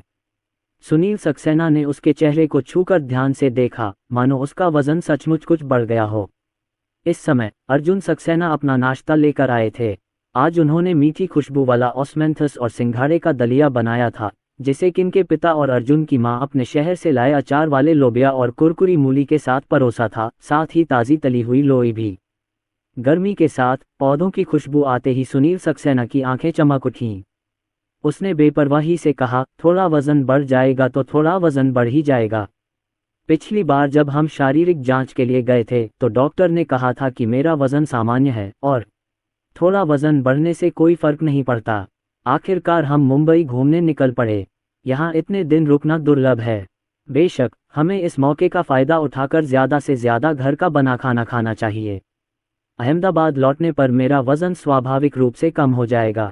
सही कहा, जब से तुमने अर्जुन सक्सेना का खाना खाया है तुम यही कह रही हो कि हमारी नानी के हाथ का खाना पहले जैसा अच्छा नहीं रहा। लगता है तुम्हारी भूख कम लग रही है। इस बार इतने दिन खा लिया, प्लीज़ उसे ही बनाने दो। मुझे लगता है जब तुम वापस जाओगी तो कुछ खा नहीं पाओगी। अनीता सक्सेना ने गुस्से से कहा। सुनील सक्सेना ने तो शुरुआत कर ही दी है। गर्मा गर्म मीठी मीठी खुशबू वाला ऑस्मेंथस सिंघाड़े का दलिया माँ के हाथों से बनाए गए अचार के साथ दुनिया में बेमिसाल है। चलो वापस चलते हैं और इस बारे में बात करते हैं। अगर बात नहीं बनती तो घर वाली बुआ को अर्जुन सक्सेना से सीखने को कह देना। उसका स्तर वाकई अर्जुन सक्सेना से कहीं ज़्यादा खराब है, इसलिए मुझे ज़्यादा नखरेबाजी करने का दोष मत देना। अर्जुन सक्सेना ने अपने ससुर की बातें सुनी, फिर उसने कहा, पापा चिंता मत करो, इस बार आप बहुत देर से रुके हैं। जब आप वापस जाएंगे तो मैं आपके लिए कुछ और पकौड़े बनाऊंगा और आपके लिए कुछ और थैलियां भी लाऊंगा और समय आने पर उन्हें घर भेज दूंगा। मेरी मौसी खाना खाने आई थीं। जब सुनील सक्सेना ने ये सुना तो उन्होंने तुरंत सिर हिलाया और कहा, ठीक है अर्जुन सक्सेना, आप मेरी बात समझ रहे हैं। हाँ हाँ। परिवार ने खुशी खुशी खाना खाया। तभी अचानक अर्जुन सक्सेना का मोबाइल बज उठा। उसने उसे निकालकर देखा, उसके मुंह के कोने थोड़े ऊपर उठ गए। अनन्या शर्मा अर्जुन सक्सेना के बगल में बैठी अपने पति की मुस्कान देखकर पूछा, क्या हुआ? अर्जुन सक्सेना, कोई अच्छी खबर है क्या? अर्जुन सक्सेना ने सिर हिलाया और सीधे उसे वह टेक्स्ट संदेश दिखाया जो उसे अभी अभी मिला था। पास, बढ़िया, तो हम इसी महीने लाइसेंस प्लेटों की फिल्मिंग शुरू कर सकते हैं, अनन्या शर्मा ने उत्साह से कहा। अपने गृहनगर से वापस आने पर अर्जुन सक्सेना और सक्सेना के माता पिता ने चलती कार में नंबर प्लेट लगाने की बात की। उस समय अर्जुन सक्सेना ने मुंबई गोपे ऐप डाउनलोड किया, अपने ड्राइविंग लाइसेंस और पहचान पत्र से वास्तविक नाम की पहचान की और प्रमाणीकरण जमा कर दिया। आवेदन के बाद परिणाम आने में आमतौर पर लगभग आधा महीना लगता है। अब परिणाम पहले ही आ गया है और उनका जमा किया गया आवेदन पास हो गया है। ये खबर सुनकर सुनील सक्सेना और अनीता सक्सेना भी बहुत खुश हुए। हालांकि अर्जुन सक्सेना और अनन्या शर्मा के पास अब एक BMW स्कूटर है, लेकिन इस कार पर शाओशी की लाइसेंस प्लेट लगी है और मुंबई की तरफ ड्राइविंग करते समय इस पर बहुत प्रतिबंध है। कभी कभी जब दोनों को शहर के केंद्र तक जाना होता है तो वे केवल टैक्सी ही ले पाते हैं या फिर सुबह 7 बजे से पहले या शाम 7 बजे के बाद ही समय पकड़ पाते हैं। 2 घंटे आना जाना और काम निपटाने के लिए काफ़ी नहीं होते। अब अर्जुन सक्सेना के पास लाइसेंस प्लेट लेने की योग्यता है। जब तक वह नीली प्लेट ले सकते हैं, भविष्य में उनकी कार मुंबई में कभी भी और कहीं भी यात्रा कर सकती है। बहुत बढ़िया अर्जुन सक्सेना, ब्लू कार्ड मिलने के बाद आप अपना मौजूदा लाइसेंस बदल सकते हैं। आप जब चाहें बाहर जा सकते हैं और आपको लाइसेंस की सीमा के बारे में सोचने की ज़रूरत नहीं है, अनीता सक्सेना ने खुशी से कहा। अनन्या शर्मा ने उनकी बात सुनी और अपनी मां से कहा, मां, अगर इस बार नंबर प्लेट का फोटोशूट कामयाब रहा तो मैं और मेरे पति मौजूदा नंबर प्लेट बदलने का इरादा नहीं रखते। जब हमने ये कार खरीदी थी तब हमने इस पर बात की थी। शांग लखनऊ की नंबर प्लेट मुख्य रूप से हम दोनों के लिए कार बदलने के लिए है और यह कार अर्जुन सक्सेना के पिता को चलाने के लिए छोड़ी जा सकती है। अर्जुन सक्सेना ने आगे कहा, हाँ माँ, अनन्या और मैंने एक नई कार खरीदने की योजना बना ली है। जब हमने ये BMW पहले खरीदी थी तो इसलिए क्योंकि गर्मी की छुट्टियां नज़दीक आने पर हमने घर जाने का फैसला किया था, लेकिन बच्चे सड़क पर बैठे रहते थे। मोटर कार और हवाई जहाज़ असुविधाजनक होते हैं और हमें एक ऐसी कार की सख्त ज़रूरत है जो लंबी दूरी तक घर तक चल सके, इसलिए हमने ये BMW खरीदी। लेकिन अब हमें लग रहा है कि ये BMW कार बिल्कुल भी काफ़ी नहीं है। हमारे घर में 3 बच्चे हैं। अभी बच्चे छोटे हैं और बड़ों का उन्हें गोद में लेना ठीक है, लेकिन जब बच्चे थोड़े बड़े हो जाएंगे तो बच्चा अलग हो जाएगा। मैं इतनी कारें नहीं रख सकता कि उनकी देखभाल करने वाला कोई न हो और इस बार मैं एक बड़ी कार खरीदने जा रहा हूँ। ये कार सिर्फ मेरे पिताजी के लिए रखी गई है। अब किन के शैम्पू का कारखाना आधिकारिक तौर पर शुरू हो गया है। मेरे पिताजी रोज घर से कारखाने तक दौड़ते हैं। कार के बिना ये सुविधाजनक नहीं है। पिछली बार घर पर मोटरसाइकिल चलाते समय वे गलती से गिर गए थे। मुझे इस बात की कोई चिंता नहीं है कि वे मोटरसाइकिल चलाते रहेंगे। अनीता सक्सेना ने तुरंत सिर हिलाया और कहा, ठीक है, ये बिल्कुल सही है। मेरे ससुराल वाले अब अपने शहर में फैक्ट्री के प्रभारी हैं। मैंने सुना है कि फैक्ट्री मेरे ससुराल से आधे घंटे की ड्राइव पर है, जो वाकई काफ़ी दूर है और वहाँ मोटरसाइकिल चलाना सुरक्षित नहीं है। और मौसम जल्द ही ठंडा होने वाला है और साइकिल चलाना बहुत मुश्किल है, लेकिन फिर भी गाड़ी चलाना ज़्यादा सुविधाजनक है। मुझे नहीं पता लाइसेंस प्लेट लेने में कितना समय लगता है। मैंने लोगों को कहते सुना है कि मुंबई की लाइसेंस प्लेट लेना बहुत मुश्किल है और कुछ लोगों ने इसे लगातार 1 या 2 साल से नहीं लिया है। महीने में केवल एक ही मौका मिलता है। अगर आप इसे इस महीने नहीं लेते हैं तो अगले महीने मौसम ठंडा हो जाएगा और अगर आपके ससुराल वालों के पास कार नहीं है तो यह असुविधाजनक होगा। अर्जुन सक्सेना, अगर आपके पास नहीं है तो आप पहले एक कार खरीद सकते हैं, फिर एक विदेशी लाइसेंस प्लेट ले सकते हैं और फिर लाइसेंस प्लेट बदली जाएगी।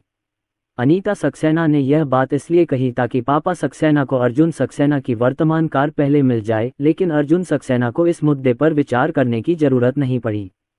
उसने आत्मविश्वास से कहा, माँ चिंता मत करो, मुझे इस महीने लाइसेंस प्लेट अवश्य मिल जाएगी।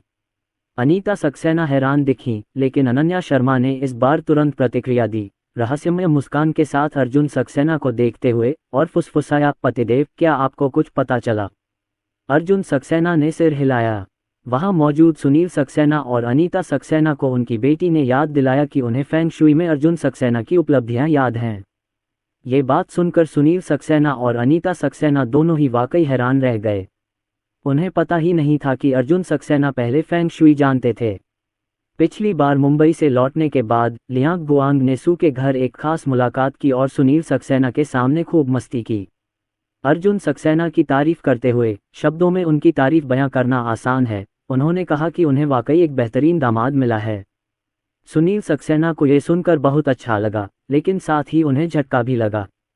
अर्जुन सक्सेना को बहुत कुछ पता था, और इनमें से कई को समय और अनुभव दोनों की ज़रूरत होती है, जैसे नक्काशी, और उदाहरण के लिए इन दोनों उद्योगों में प्रसिद्ध होने वाले ज़्यादातर लोग एक निश्चित उम्र के होते हैं, लेकिन अर्जुन सक्सेना, जो युवा हैं, वास्तव में इन दोनों उद्योगों में इतने उच्च स्तर पर पहुंच सकते हैं, ये कल्पना करना वाकई मुश्किल है कि भविष्य में वे कितने अच्छे होंगे। सुनील सक्सेना और अनीता सक्सेना को इस बात पर पूरी तरह से राहत मिली कि अर्जुन सक्सेना को इस महीने नंबर प्लेट मिल जाएगी, इसलिए नाश्ते के बाद परिवार ने कार खरीदने के बारे में चर्चा शुरू कर दी। चूंकि वर्तमान 5 सीटर कार पर्याप्त नहीं है, इसलिए इसमें केवल 5 से अधिक सीटों वाली कार पर ही विचार किया जा सकता है। ब्रांड के लिए सुनील सक्सेना को लगता है कि कुछ पुरानी कार कंपनियों, जैसे BMW बेंज को चुनना बेहतर है, जैसे कि उनकी बड़ी जी। उन्हें लगता है कि यह बहुत अच्छी है, हालांकि उन्हें पहले कुछ छोटी मोटी समस्याओं का सामना करना पड़ा था। इन छोटी मोटी समस्याओं के कारण उन्होंने लगभग इसके बारे में सोचा था। वह कार बदलना चाहते थे, लेकिन अर्जुन सक्सेना द्वारा इसे हल करने में मदद करने के बाद जितना अधिक उन्होंने अपनी कार चलाई, उतना ही उन्हें आराम महसूस हुआ। अनीता सक्सेना ने यह भी कहा कि आपको अभी भी सिर्फ ब्रांड पर ही नहीं, बल्कि प्रकार पर भी ध्यान देना होगा। उदाहरण के लिए, लोंगबुओ के इलेक्ट्रिक वाहन अब बहुत अच्छा प्रदर्शन कर रहे हैं, और कुछ ब्रांड तो विदेशी टोयोटा से भी आगे निकल गए हैं। अपनी मां की बातें सुनकर अनन्या शर्मा अर्जुन सक्सेना की ओर मुड़ी और बोली, अर्जुन सक्सेना, चलो इस बार 7 सीटर कार खरीदते हैं। अर्जुन सक्सेना ने सिर हिलाया, मैंने कुछ 7 सीट वाली व्यावसायिक और MPV कारें देखी हैं, और मुझे लगता है कि मर्सिडीज बेंज की GLS 450 काफ़ी अच्छी है। सुनील सक्सेना ने जब ये सुना तो तुरंत बोले, मर्सिडीज बेंज बुरी नहीं है। ऐसे तो हम दोनों आगे चलकर मर्सिडीज बेंज चलाएंगे, हाँ हाँ। अर्जुन सक्सेना मुस्कुराए और अनन्या शर्मा से बोले, अनन्या, तुम्हें अभी भी प्रिया मेहता को फ़ोन करके इस बारे में पूछना होगा। इस बार कार खरीदना पिछली बार जैसा ही है, इसलिए तुम सीधे नई कार तो नहीं खरीद सकती। तो कौन सी कार खरीदनी है, ये तुम्हें अभी पता करना होगा। हमें देखना होगा कि डीलरशिप पर कोई उपयुक्त कार मिलती है या नहीं। नई कार को मत देखो, सुनील सक्सेना ने आश्चर्य जताया। पिछली बार जब अर्जुन सक्सेना और अन्य लोगों ने कार खरीदी थी, सुनील सक्सेना और अनीता सक्सेना अनन्या शर्मा और अर्जुन सक्सेना के बारे में नहीं जानते थे, और स्वाभाविक रूप से उन्हें उनकी कार के बारे में भी नहीं पता था। इस समय अर्जुन सक्सेना की यह बात सुनकर उन्हें आश्चर्य हुआ कि नई कार न खरीदें। कहीं ऐसा तो नहीं कि दामाद की कार सेकंड हैंड हो। अर्जुन सक्सेना ने कहा, हाँ पापा, नई कार में फॉर्मेल्डिहाइड की समस्या है। हालांकि यह घर की सजावट में इस्तेमाल होने वाले फॉर्मेल्डिहाइड जितनी गंभीर नहीं है, फिर भी गाड़ी चलाते समय आप वेंटिलेशन के लिए खिड़कियां खोल सकते हैं। हम बड़ों के लिए तो यह कोई बड़ी समस्या नहीं है, लेकिन बच्चों के लिए ये फिर भी एक बहुत गंभीर समस्या है। हमारे तीनों बच्चे अभी छोटे हैं और वे कार में बहुत समय बिताते हैं, इसलिए वे निश्चित रूप से नई कार नहीं खरीद सकते। अनीता सक्सेना ने सिर हिलाया, हाँ। अर्जुन सक्सेना ने ठीक ही सोचा, नई कार में फॉर्मेल्डिहाइड की मात्रा वाकई बहुत ज़्यादा है। जब तुम्हारे पिताजी ने कार खरीदी थी तो वो मुझे रोज़ बाहर ले जाना चाहते थे। मैं जब भी कार में बैठती हूँ मुझे इसकी गंध आती है। अगर एयर कंडीशनर की खिड़की न खुले तो मुझे हमेशा चक्कर आने लगते हैं। अनन्या शर्मा ने भी कहा, फॉर्मेल्डिहाइड के मुद्दे पर विचार किया जाना चाहिए। कई खबरों में ये भी कहा गया है कि नई कारों में फॉर्मेल्डिहाइड के कारण बच्चे आसानी से बीमार पड़ जाते हैं, इसलिए हम नई कारों पर ध्यान नहीं देते। मैं ये सवाल समझता हूँ, लेकिन क्या आप सेकंड हैंड खरीदने की सोच रहे हैं? क्या पिछली बार भी वो BMW सेकंड हैंड थी? मैंने गाड़ी अच्छी कंडीशन में देखी है, पर लग नहीं रहा कि सेकंड हैंड है। सुनील सक्सेना ने कहा, पापा, वो BMW सेकंड हैंड नहीं है, वो 4S शॉप में टेस्ट ड्राइव के लिए थी। इसे 1 साल से ज़्यादा हो गया है और माइलेज सिर्फ लगभग 3000 है। उस समय प्रिया मेहता ने ही डीलर से मिलवाया था और मैंने अभी अभी ये कार खरीदी है। तो इस बार मैं कार डीलरशिप पर जाकर पूछूंगा कि क्या कोई उपयुक्त कार है। अर्जुन सक्सेना ने कहा। सुनील सक्सेना समझ गए और तुरंत बोले, टेस्ट ड्राइव में कोई दिक्कत नहीं है। सेकंड हैंड कार की पानी की गहराई, मैं आपको सेकंड हैंड कार खरीदने की सलाह नहीं देता। आप दोनों पैसे के हिसाब से बुरे नहीं हैं। आप जो कार चलाते हैं उसमें सुरक्षा सबसे ज़रूरी है, या नई कार हो या नई कार। 4S स्टो में लंबे समय से न बिकी हुई कार ही बेहतर है। पापा, चिंता मत करो, अर्जुन सक्सेना और मैं ये जानते हैं। अनन्या शर्मा मुस्कुराई, फिर अर्जुन सक्सेना की तरफ मुड़ी और बोली, तो मैं प्रिया को फ़ोन करके पूछूंगी, अगर नहीं तो उससे कहूंगी कि कार डीलर से इस पर ध्यान दे। अब देखते हैं कोई सही नंबर मिलता है या नहीं। वैसे भी नंबर प्लेट लेने के लिए इस महीने के तीसरे शनिवार तक इंतज़ार करना होगा और अभी तो ये महीना शुरू ही हुआ है। ठीक है, चलते हैं। अनन्या शर्मा प्रिया मेहता को बुलाने गईं और अर्जुन सक्सेना तीनों बच्चों को रेंगने वाले मैट पर ले गए। इसी दौरान सूरज की रोशनी लिविंग रूम में आ गई। सुबह के बीच में धूप बहुत तेज थी और लिविंग रूम भी गर्म था। इस प्रकार की धूप शिशुओं के लिए सबसे उपयुक्त है। अनन्या शर्मा फ़ोन करने कमरे में वापस गईं और प्रिया मेहता ने झट से फ़ोन उठा लिया। अनन्या शर्मा की मंशा समझकर प्रिया मेहता हैरानी से बोली, अनन्या, तुम्हारा अर्जुन सक्सेना फिर से कार खरीदना चाहता है?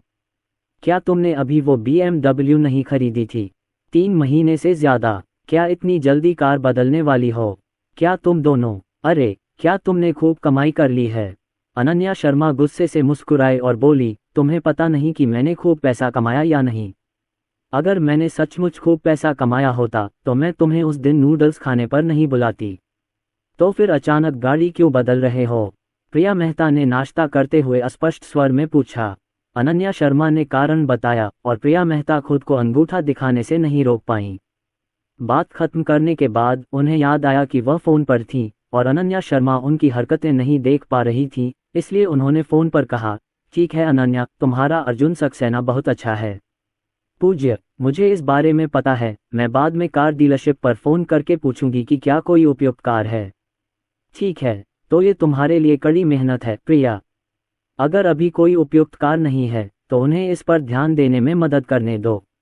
अगर कोई उपयुक्त कार हो तो कृपया हमें किसी भी समय कॉल करें। हम इसी महीने नंबर प्लेट ले सकते हैं और अगले महीने ये काम हो जाना चाहिए। मैं इसे ले सकती हूँ, अनन्या शर्मा ने कहा। इतनी जल्दी? अनन्या, क्या तुम्हें मुंबई में मुंबई गोपाई के बारे में पता है? मैंने ये कार जल्दी खरीदी थी और मुझे खरीद सीमा नीलामी का सामना नहीं करना पड़ा। मेरा एक सहकर्मी है जो 2 साल से ज़्यादा समय से कार खरीदने के बारे में सोच रहा है। वह जोड़ा हर महीने साथ में ताश खेलता था लेकिन कभी कामयाब नहीं हुआ। प्रिया मेहता ने याद दिलाया। अनन्या शर्मा मुस्कुराए और बोली, पता है, पर अर्जुन सक्सेना ने कहा था कि इस बार वो ज़रूर जीतेगा। तो क्या हमने पहले से गाड़ी नहीं देखी थी? मैं चलता हूँ, तुम्हारा अर्जुन सक्सेना ये भी गिन सकता है। नीयू, अनन्या, तुम मेरी मदद क्यों नहीं करती? मैं अर्जुन सक्सेना से पूछता हूँ कि क्या वो अगली 2 रंगों वाली गेंद के लिए लॉटरी के नंबर गिन सकता है। अगर हाँ, तो मैं अभी चलता हूँ। खरीदो। उफ प्रिया, तुम क्या सपना देख रही हो? अगर अर्जुन सक्सेना सच में ये गिन पाते तो हम दोनों कब के मालामाल हो गए होते। अनन्या शर्मा हंस पड़ी। मजाक कर रहा था। ठीक है, मैं समझ गया आपका मतलब इसे जल्द से जल्द लागू करना है। ठीक है, तो मैं अभी फ़ोन करके पूछ लेता हूँ। दरअसल मुझे लगता है कि यह बहुत जल्दी होना चाहिए, जो पिछली बार से अलग है। अनन्या शर्मा हैरान होकर बोली, पिछली बार से अलग क्यों है? हम अभी भी नई गाड़ी नहीं खरीद सकते। मुझे पता है कि आप नई कार नहीं खरीद सकते, लेकिन इस बार आप एक 7 सीट वाली बिजनेस कार खरीद रहे हैं और आपको एक मर्सिडीज बेंज भी चाहिए। मर्सिडीज बेंज कोई फोक्सवैगन कार नहीं है और 7 सीट वाली बिजनेस कार इस्तेमाल करने वाले आम लोग नहीं हैं, और कीमत भी खरीदारों की एक बड़ी संख्या को सीमित करती है। इसलिए आम कार डीलरों के पास 1 या 2 साल का स्टॉक होना चाहिए। जब तक कि वे इस साल के नए मॉडल न खरीदें, उन्हें कोई दिक्कत नहीं होनी चाहिए। प्रिया मेहता का स्पष्टीकरण सुनने के बाद अनन्या शर्मा अचानक कार खरीदने को लेकर अधिक आश्वस्त हो गईं। प्रिया मेहता कार डीलरशिप को फ़ोन करने चली गईं और अनन्या शर्मा पहले लिविंग रूम में वापस चली गईं। जैसे ही वह गलियारे में पहुंची, उसने अनीता सक्सेना की उत्साहित आवाज़ सुनी, हाँ, हमारे परिवार का आरव सचमुच रेंगना जानता है। जब अनन्या शर्मा ने ये सुना तो वह तुरंत उत्साहित होकर लिविंग रूम की ओर दौड़ी, क्योंकि वह अपने बेटे के पहली बार घुटनों के बल चलने के अनुभव को चूकना नहीं चाहती थी। क्या आरव रेंग सकता है? अनन्या शर्मा ने अर्जुन सक्सेना के कंधे पर लेटते हुए उत्साह से पूछा। अर्जुन सक्सेना मुस्कुराए और हाथ आगे बढ़ाया, खुद देख लो। आरव, पापा के पास आओ। इस समय नन्हे बच्चे को उसकी दादी दूसरी तरफ ले जा रही थीं। अर्जुन सक्सेना की आवाज़ सुनकर वह तुरंत खुशी से हंस पड़ा। उसके नन्हे हाथ जमीन को सहारा दे रहे थे और उसके नन्हे पैर तैरते समय की तरह पीछे की ओर धकेल रहे थे। देखो, छोटा लड़का ये जानता है, अर्जुन सक्सेना ने कहा। दरअसल उस रात वो छोटा सा बच्चा रेंग रहा था। उस वक्त सिर्फ मैं ही था जिसने उसे देखा था। बाद में शायद मैं ज्यादा उत्साहित हो गया था और छोटे से बच्चे को डरा दिया। सब उसे फिर से घूर रहे थे, इसलिए उसने हिम्मत नहीं दिखाई। उस रात भी वह कुछ बार रेंगता हुआ मेरी ओर आया, जैसे अभी आया था। पिछले मिड ऑटम फेस्टिवल के दौरान अर्जुन सक्सेना ने बताया था कि उन्हें लगा था कि आरव चढ़ेगा, लेकिन उस समय सिर्फ वही उसे देख पाया था। बाद में सब ने आरव से चढ़ने को कहा, लेकिन आरव हिला ही नहीं। अनन्या शर्मा ने खुशी से अपने बेटे को गोद में उठाया और उससे कहा, तो हमारा आरव कई दिन पहले ही घुटनों के बल चलने लगा है ना? आरव कमाल का है। माँ द्वारा प्रशंसा पाकर आरव खुशी से हंस पड़ा। चाची चेन ने सभी को बहुत खुश देखा और कई बार हिचकिचाई। वांग यी ने ये देखा और पूछा, बहन चेन, आपको क्या हुआ है? ये देखकर कि अर्जुन सक्सेना और अनन्या शर्मा सब देख रहे हैं, आंटी चेन थोड़ी शर्मिंदा होकर बोली, कोई बात नहीं, बस सर और मैडम की बात है। दरअसल मैं कहना चाहती हूँ कि आरव रेंग नहीं सकता। क्या ये रेंग नहीं रहा है? अनन्या शर्मा ने संदेह से पूछा। आंटी चेन ने सिर हिलाया और कहा, ठीक है, और ज्यादा सटीक तौर पर कहें तो आरव अभी भी रेंगने की अवस्था में है। रेंगने से पहले हम सभी इसी अवस्था से गुजरते हैं। उनके लिए रेंगना सीखने की यह एक ज़रूरी प्रक्रिया भी है। सामान्य शिशु चटाई पर लेटकर अपने शरीर को आगे की ओर हिलाते हैं, फिर चारों पैरों पर रेंगना सीखते हैं। ये वास्तव में रेंगना नहीं है, इसे केवल रेंगना ही माना जा सकता है, लेकिन इस अवस्था में इसे सीखने में आमतौर पर काफ़ी समय लगता है। रेंगना। जब आंटी चेन ने ये कहा तो सभी लोग तुरंत समझ गए। रेंगना तब होता है जब शरीर हवा में लटका रहता है, हाथ और पैर आगे बढ़ने के लिए जमीन का सहारा लेते हैं और शरीर जमीन के विपरीत चलता है, अर्थात रेंगना। ऐसा लगता है कि यह सच है।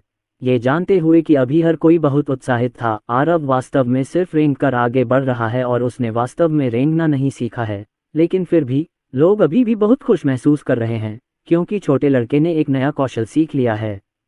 अनन्या शर्मा ने भी नन्हे को दिलासा देते हुए कहा, कोई बात नहीं, हालांकि हमने अभी रेंगना नहीं सीखा है, पर यह रेंगने का पहला कदम है।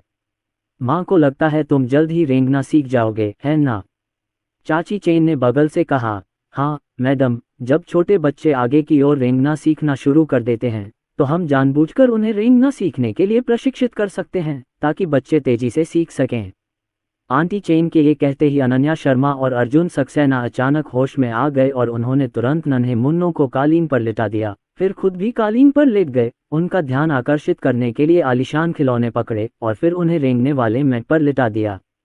बच्चे रेंगते हुए छिप जाते हैं। आरव, आन्या, रिया, छोटे खरगोश को देखो, छोटा खरगोश रेंग रहा है।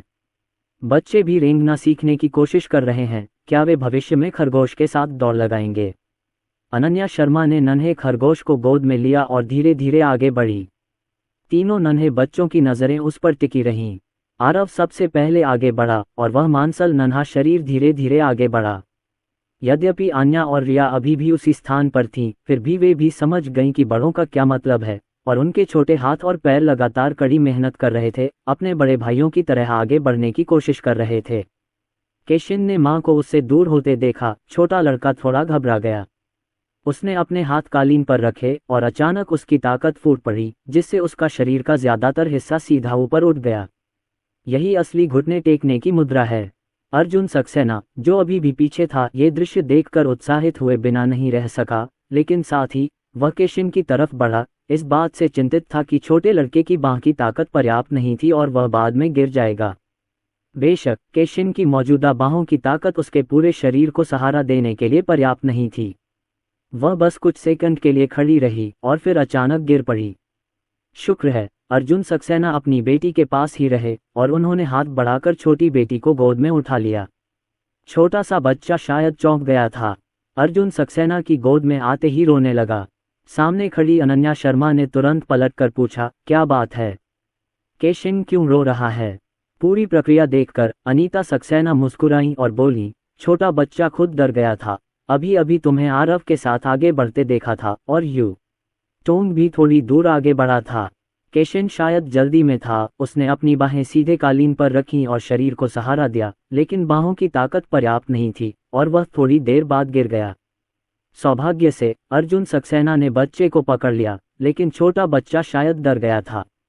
जब अनन्या शर्मा ने ये सुना तो वह तुरंत हंस पड़ी। छोटे बच्चे बहुत प्यारे हैं, इसलिए वे डर सकते हैं, ये वास्तव में प्यारा है।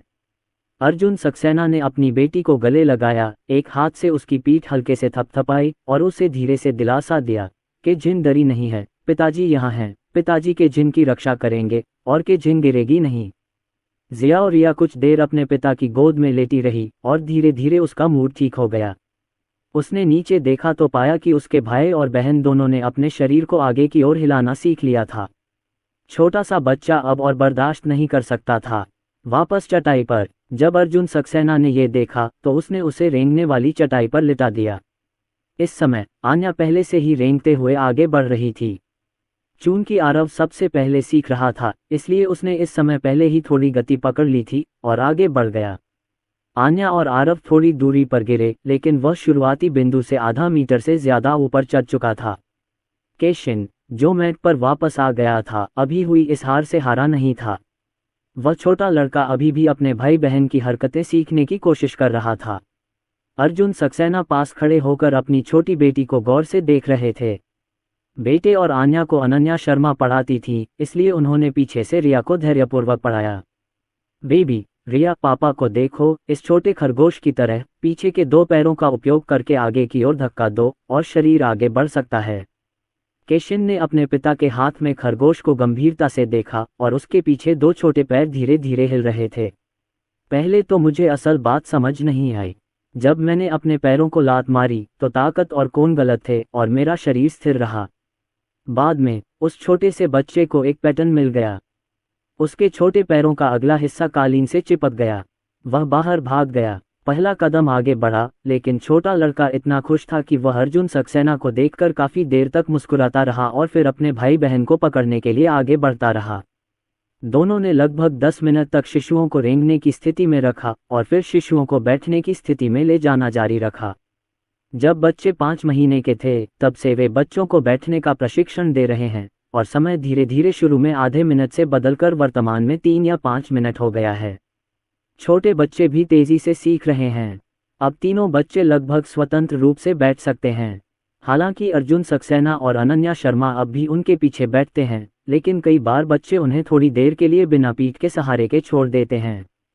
थोड़ी देर बैठ जाओ। अपनी गोद में लिए नन्हे मुन्नों को चटाई पर बैठे और अपनी ताकत से खेलते देख अनन्या शर्मा अर्जुन सक्सेना की ओर मुड़ी और बोली, अर्जुन सक्सेना, मुझे लगता है कि ये नन्हे मुन्नों कुछ ही समय में खुद बैठना सीख जाएंगे और जब तक ये पूरी तरह से सीख नहीं जाते तब तक इंतजार कीजिए।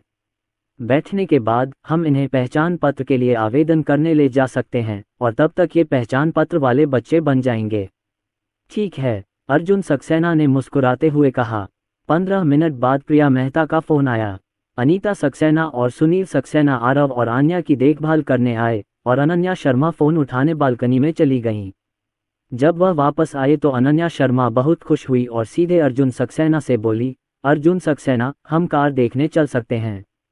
अर्जुन सक्सेना ने अपना सिर घुमाया और तीनों आयाएं तुरंत वहां आ गईं। जब अर्जुन सक्सेना और अनन्या शर्मा बच्चों के साथ होते हैं तो वे आमतौर पर ज्यादा दूर नहीं होते। जब अर्जुन सक्सेना और अनन्या शर्मा को कुछ काम होता है या जब उनका ध्यान बच्चों पर नहीं होता तो तीनों मौसियां आकर बच्चों की देखभाल करती हैं। इतनी जल्दी? क्या डीलरशिप के पास कोई उपयुक्त गाड़ी है? अर्जुन सक्सेना ने उठकर पूछा। हाँ, मर्सिडीज बेंज के कई मॉडल हैं, इस साल का नया मॉडल और पिछले साल का मॉडल। अनन्या शर्मा ने सिर हिलाया। दरअसल प्रिया ने मुझे अभी अभी बताया था कि इस बार हमें पिछली बार से ज़्यादा आराम से कार खरीदनी चाहिए, क्योंकि इस बार हमने 7 सीटर कार खरीदी है और बजट भी बढ़ा हुआ है। आमतौर पर कार डीलर्स के पास ऐसी कारों का स्टॉक रहता है। प्रिया ने ऐसा कहा, लेकिन मैंने नहीं पूछा, मैंने अभी ऐसा नहीं कहा। ठीक है, चूंकि कार डीलरशिप पर है, तो चलो दोपहर में कार देखने चलते हैं, अर्जुन सक्सेना ने कहा। अनीता सक्सेना बोली, ठीक है, इत्तेफाक से तुम्हारे पापा और मैं वहाँ हैं। चलो दोपहर में साथ चलते हैं, ताकि बच्चों को नई कार दिखाने ले जा सकें। हाँ, अनन्या शर्मा ने सिर हिलाया, फर्श पर वापस चली गईं, तीनों छोटे बच्चों की तरफ देखा और कहा, बच्चों, हम आज दोपहर एक नई कार देखने जा रहे हैं, क्या तुम भी खुश नहीं हो? उसे तीनों शिशुओं की प्रसन्नता भरी हंसी से प्रसन्नता हुई। दोपहर के खाने के बाद अर्जुन सक्सेना और बाकी लोग घर पर झपकी लेने लगे। बच्चों को आमतौर पर झपकी लेने की आदत होती है। वे अक्सर 12 बजे के बाद सो जाते हैं और 2 बजे उठ जाते हैं। इस समय बच्चों को बाहर ले जाना बिल्कुल भी उचित नहीं है। हाल ही में तीनों मौसियों के प्रयासों से तीनों छोटे खजाने नियमित हो गए हैं। यही सबसे अच्छा तरीका है। बच्चे थकेंगे नहीं और बड़े भी ज़्यादा आराम से रहेंगे। हालांकि वह आज कार देखने जा रहे थे, लेकिन अर्जुन सक्सेना इस वजह से बच्चों की जैविक घड़ियों को नष्ट नहीं करना चाहते थे, इसलिए उन्होंने कार डीलर के साथ 3 बजे कार देखने का समय तय किया। 2:10 बजे तीनों छोटे बच्चे जो झपकी ले रहे थे जाग गए। अनन्या शर्मा ने उन्हें खाना खिलाया और 2:30 बजे ही वे घर से निकल पड़े। प्रिया मेहता को पता चला कि वे आज कार देखने गए हैं और दोपहर में ही यह कहकर चली गई कि वह उनके साथ जाना चाहती है। उसके साथ होने से वह अपनी सहेलियों से अकेले में कीमत पर बातचीत कर सकती थी। आखिरकार अनन्या शर्मा अब घर खरीदने के लिए पैसे बचाने के बारे में सोच रही है। बेशक दोस्त होने का मतलब है अपना सर्वश्रेष्ठ देना, लेकिन आज अनीता सक्सेना और सुनील सक्सेना भी वहां थे, इसलिए प्रिया मेहता ने कार डीलरशिप पर मिलने का समय तय किया और वह खुद वहां चली गईं। जब हम कार की दुकान पर पहुंचे तो पिछली बार झेंग ग्रुपी ही थे, क्योंकि पिछली कार खरीदने के कारण वे एक दूसरे को पहले से जानते थे। और जब वे फिर मिले तो झेंग ग्रुपी ने सीधे कहा, मिस्टर सक्सेना, मुझे उम्मीद नहीं थी कि हम इतनी जल्दी फिर मिलेंगे, आप वाकई कमाल के हैं। मैंने 3 महीने पहले एक BMW खरीदी थी और अब मैं एक मर्सिडीज बेंज लेने आया हूं और उसकी कीमत दोगुनी हो गई है, जो कि कमाल की बात है। प्रिया मेहता ने बगल से कहा, झेंग ग्रुपी, क्या तुम्हें जलन हो रही है? झेंग ग्रुपी ने ईमानदारी से सिर हिलाया, ये कहना झूठ होगा कि मुझे ईर्ष्या नहीं है, बल्कि मैं उनकी ज़्यादा प्रशंसा करता हूँ। मैं मिस्टर सक्सेना से उनकी तुलना नहीं कर सकता, जो इतने युवा और होनहार हैं। ये सुनकर अनन्या शर्मा ने खुशी से अपने पति की ओर देखा। प्रिया मेहता ने यह नज़र पकड़ी और मुस्कुराते हुए बोली, ऐसा नहीं है कि सिर्फ आप ईर्ष्या कर रहे हैं, मैं भी ईर्ष्या कर रही हूँ। TS ऐसा इसलिए है क्योंकि मेरे परिवार की अनन्या की दृष्टि अच्छी है और उसे इतना अच्छा पति मिला है। प्रिया, तुम मुंह से तो बात कर सकती हो। अनीता सक्सेना ने मुस्कुराते हुए उसकी तरफ देखा और कहा, तुम्हें जल्दी करनी चाहिए। 2 दिन पहले जब मैं तुम्हारी माँ से मिली थी, तब भी तुम्हारी माँ बात कर रही थी, कह रही थी कि अनन्या का जन्म हो चुका है। बेबी, तुम्हें अपनी जान की कोई जल्दी नहीं है। ये सुनकर प्रिया मेहता तुरंत झिझकी और जल्दी से अनीता सक्सेना की बांह पकड़ने के लिए आगे बढ़ी और विषय बदलते हुए बोली, ठीक है आंटी, चलो अर्जुन सक्सेना और अनन्या के साथ कार देखने चलते हैं। आज वे दोनों नायक हैं और मैं एक छोटी सहायक भूमिका हूँ, इसलिए मेरे बारे में बात मत करते रहो।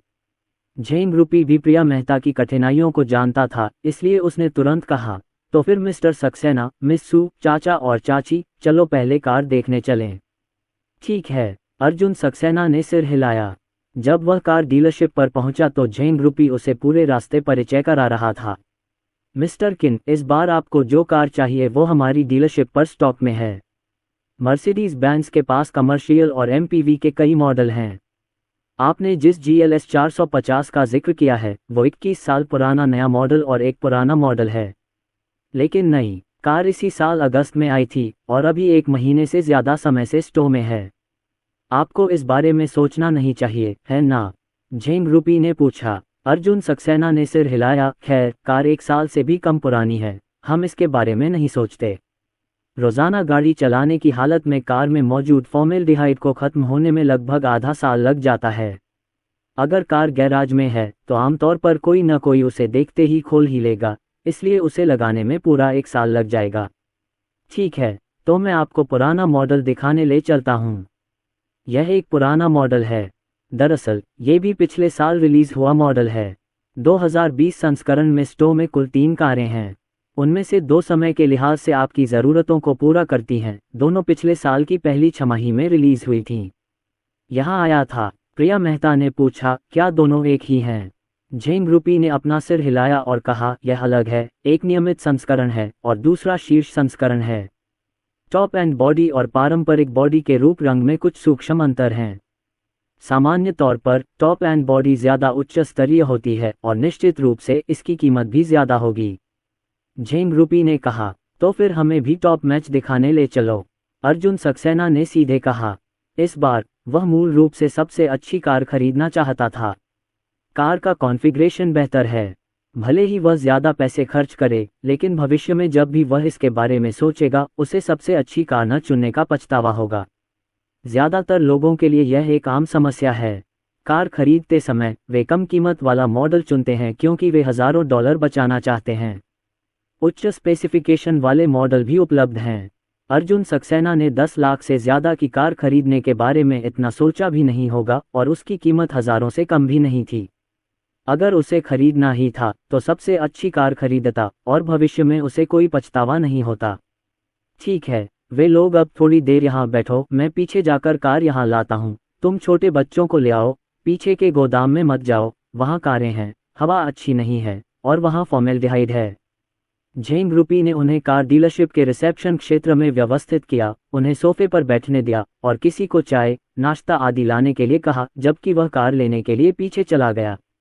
पिछली बार जब वो नन्हा यहाँ आया था तब वो 3 महीने का नहीं था, उसे कुछ भी याद नहीं था। वो ज़्यादातर समय अपनी स्ट्रॉलर में सोता रहता था, लेकिन इस बार बात अलग थी। तीनों नन्हे मुन्नों ने बस एक गहरी नींद ले ली थी और यही वो समय होता है जब मैं पूरी ऊर्जा से भरपूर होती हूँ। जब मैं एक नई जगह पर पहुंची तो मैंने आंखें खोली और उत्सुकता से चारों ओर देखा। वो नन्हा सा रूप वाकई प्यारा लग रहा था। क्योंकि 3 प्यारे छोटे बच्चे हैं और कृपया उन्हें अच्छा दिखने दें, उन्होंने तुरंत ही सबका ध्यान अपनी ओर आकर्षित कर लिया। इस समय कार डीलरशिप में बहुत से लोग हैं और इस कार डीलरशिप को पूरे मुंबई में गिना जा सकता है। ये सर्वश्रेष्ठ में से एक है, इसलिए प्रिया मेहता ने कारों के साथ खेलते समय इस कार डीलरशिप में आना चुना। यहाँ आने वाले ज़्यादातर लोग युवा होते हैं। कई छोटी लड़कियाँ ऐसे प्यारे बच्चे को सीधे देखती हैं और अनजाने में उनके मुंह के कोने ऊपर उठ जाते हैं। भाई लियू, देखो, वहाँ 3 बहुत प्यारे बच्चे हैं। हर एक इतना सुंदर है मानो गुड़िया हो। लियू जुनझेंग और कार डीलरशिप के कर्मचारियों ने कार बदलने के मुद्दे पर चर्चा की। उसके बगल में बैठी लड़की अचानक बोल पड़ी। ये लड़की उसकी नई गर्लफ्रेंड है और अभी आधे महीने से ही डेट कर रही है। अगर उसे अपने रूप और मेकअप के लिए 7 पॉइंट मिलते हैं तो वह वाकई खूबसूरत है। फिगर बुरा नहीं है, लेकिन कद थोड़ा छोटा है। 1.7 मीटर नहीं, सिर्फ 1.68 मीटर तक पहुंच पाया है। अपनी पिछली गर्लफ्रेंड से तुलना करें तो लंबी टांगों के मामले में थोड़ा बुरा है।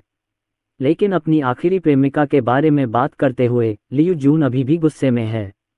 उसने लगभग 1 महीने तक उस महिला का पीछा किया, खूब पैसा खर्च किया और सोचा। उनके साथ रहने के कुछ समय बाद ही उसकी मुलाकात एक दोस्त अर्जुन सक्सेना से हुई, जो बचपन में उसका दोस्त था। उस दिन वह दिखावा नहीं कर सकी, बल्कि उसे पीटा गया। उसकी प्रेमिका उसकी पूर्व प्रेमिका बन गई। उसने कहा कि वह बहुत डरपोक है और उसके हुनर अच्छे नहीं हैं। लियू जून इतने सालों से प्यार में है और उसने कई गर्लफ्रेंड बदली हैं। उसका पहले कभी इस तरह से ब्रेकअप नहीं हुआ था। उसे लगता है कि ये सब उस कमबख्त अर्जुन सक्सेना की वजह से है। ब्रेकअप के बाद उसने पूरे 2 महीने तक किसी से डेटिंग नहीं की। इस बार नई गर्लफ्रेंड का भी यही हाल हुआ। मुझे उम्मीद नहीं थी कि आज पहली बार ये बात सामने आएगी और अर्जुन सक्सेना से फिर मुलाकात होगी। लियू जुन ने लड़की का हाथ थाम लिया और वहां 3 बच्चों को नहीं देखा, बल्कि अर्जुन सक्सेना को देखा, जो बच्चों के बगल में बैठा था। अर्जुन सक्सेना की पहली नज़र देखकर लियू जुन ने अनजाने में अपना चेहरा ढकने के लिए अपना हाथ बढ़ाया और उसकी पीठ की दाढ़ें दर्द कर रही थीं। पिछली बार जब अर्जुन सक्सेना ने उसे पीटा था तो उसने उसके पीछे के आधे दांत तोड़ दिए थे और अब पीछे के दांत अभी भी दंत चिकित्सालय में भरे गए चीनी मिट्टी के दांत हैं। लेकिन इस वजह से जैसे ही लियू जुन ने अर्जुन सक्सेना को देखा उसकी आंखें तुरंत लाल हो गईं और उसने गुस्से से अपनी मुट्ठियां भींच लीं। भाई लियू, क्या वे 3 बच्चे प्यारे नहीं हैं? उसके बगल में बैठी लड़की के शोर मचाने के बाद लियू जुन को होश आया। उसकी नज़र उसके बगल में बैठे 3 बच्चों पर पड़ी और उसकी भौहें तन गईं। तीनों बच्चे ऐसे लग रहे थे जैसे वे केवल कुछ महीने के हों, लेकिन उनकी भौहें और आंखें अर्जुन सक्सेना से बहुत मिलती जुलती थीं। क्या वे अर्जुन सक्सेना के बच्चे हो सकते हैं? अर्जुन सक्सेना भी लगभग उन्हीं की उम्र के हैं और अभी कॉलेज में हैं, फिर उनके बच्चे कैसे हो सकते हैं? लियू जून शंकाओं से भरा हुआ था और जब वह इस बारे में सोच ही रहा था तो उसकी प्रेमिका कुइशी अचानक उठी और बोली, भाई लियू, चलो चलते हैं, देखते हैं। मुझे छोटे बच्चे बहुत पसंद हैं, मुझे लगता है कि वे तीनों बच्चे बहुत प्यारे हैं। चलो चलो चलते हैं और पूछते हैं कि क्या हम बच्चे के साथ तस्वीरें ले सकते हैं, ठीक है? ट्रिश की आवाज हमेशा पकड़ी गई है, जानबूझकर एक बहुत ही प्यारी लोली होने का नाटक कर रही है और उसकी पोशाक और मेकअप के साथ यह एक छोटी लोली है। पुरुषों को ऐसी लड़की पसंद आएगी और लियू जून उसे अपने साथ बाहर ले गया और उसे बहुत चेहरा महसूस हुआ। लेकिन जब उसने अनन्या शर्मा को अर्जुन सक्सेना के बगल में देखा तो लियू जून ने अपना आत्मविश्वास खो दिया। प्यारी छोटी लोली के सामने, ठंडी और ग्लैमरस बहन यू के सामने वह थोड़ी घमंडी है। इसके अलावा प्रकाश पहिया की उपस्थिति अर्जुन सक्सेना की प्रेमिका ने भी कुइशी को 2 सड़कों पर फेंक दिया। लियू जुन और भी चिड़चिड़ा होता गया। दरअसल उसकी पिछली गर्लफ्रेंड इस गर्लफ्रेंड से ज़्यादा खूबसूरत थी। अगर अर्जुन सक्सेना न होता तो वो इतनी जल्दी नहीं बदलता। नहीं, चूंकि दुश्मन लू झाई से मिल चुका है इसलिए उसे अर्जुन सक्सेना को आसानी से नहीं जाने देना चाहिए। लियू जुन अर्जुन सक्सेना की मुसीबतों का पता लगाना चाहता था, लेकिन उसे पिछली बार हुई पिटाई याद आ गई। इस बार उसने जानबूझकर ध्यान दिया और अर्जुन सक्सेना से सीधे भिड़ने का इरादा नहीं किया, क्योंकि वह अर्जुन सक्सेना का विरोधी था ही नहीं। तो लियू जुन ने अपनी प्रेमिका को पकड़ लिया और व्यंग्यात्मक लहजे में कहा, थोड़ी देर रुको और फिर वहां जाओ। ट्रिश ने सोचा कि वह व्यवसाय में व्यस्त है, इसलिए उसने अधिक कुछ कहने की हिम्मत नहीं की। लियू जुन ने अपना सिर घुमाया और सामने खड़े आदमी से पूछा, जियाओ वांग, क्या वहां बच्चों के साथ जो कुछ लोग हैं वे भी आपके मेहमान हैं? आपकी कार डीलरशिप वाले आमतौर पर नियमित ग्राहक होते हैं, है ना? क्या आप उन्हें जानते हैं? जियाओ वांग ने अर्जुन सक्सेना और बाकियों की तरफ देखा, सिर हिलाया और कहा, भाई लियू, मुझे कुछ समझ नहीं आ रहा। शायद वे पहले कभी हमारी डीलरशिप पर नहीं आए होंगे और वे हमारे डीलरशिप के नियमित ग्राहक भी नहीं हैं। शायद वे आज सिर्फ कार देखना चाहते थे, मुझे लगता है। पहली बार यहाँ आया हूँ। पिछली बार अर्जुन सक्सेना और अन्य लोग थोड़े समय के लिए कार की दुकान पर आए थे और सीधे BMW 4S स्टोर चले गए, इसलिए कार डीलर के लिए अर्जुन सक्सेना को न जानना सामान्य बात थी। जियो वांग की बातें सुनने के बाद लियू जुन अचानक आश्वस्त हो गया। वह खड़ा हुआ, अपना ट्रेंच कोट सीधा किया और चेहरे पर व्यंग्यात्मक मुस्कान के साथ अपने बगल में खड़ी कुइशी से कहा, जाओ, मैं तुम्हें अपने पुराने दोस्त से मिलवाता हूँ।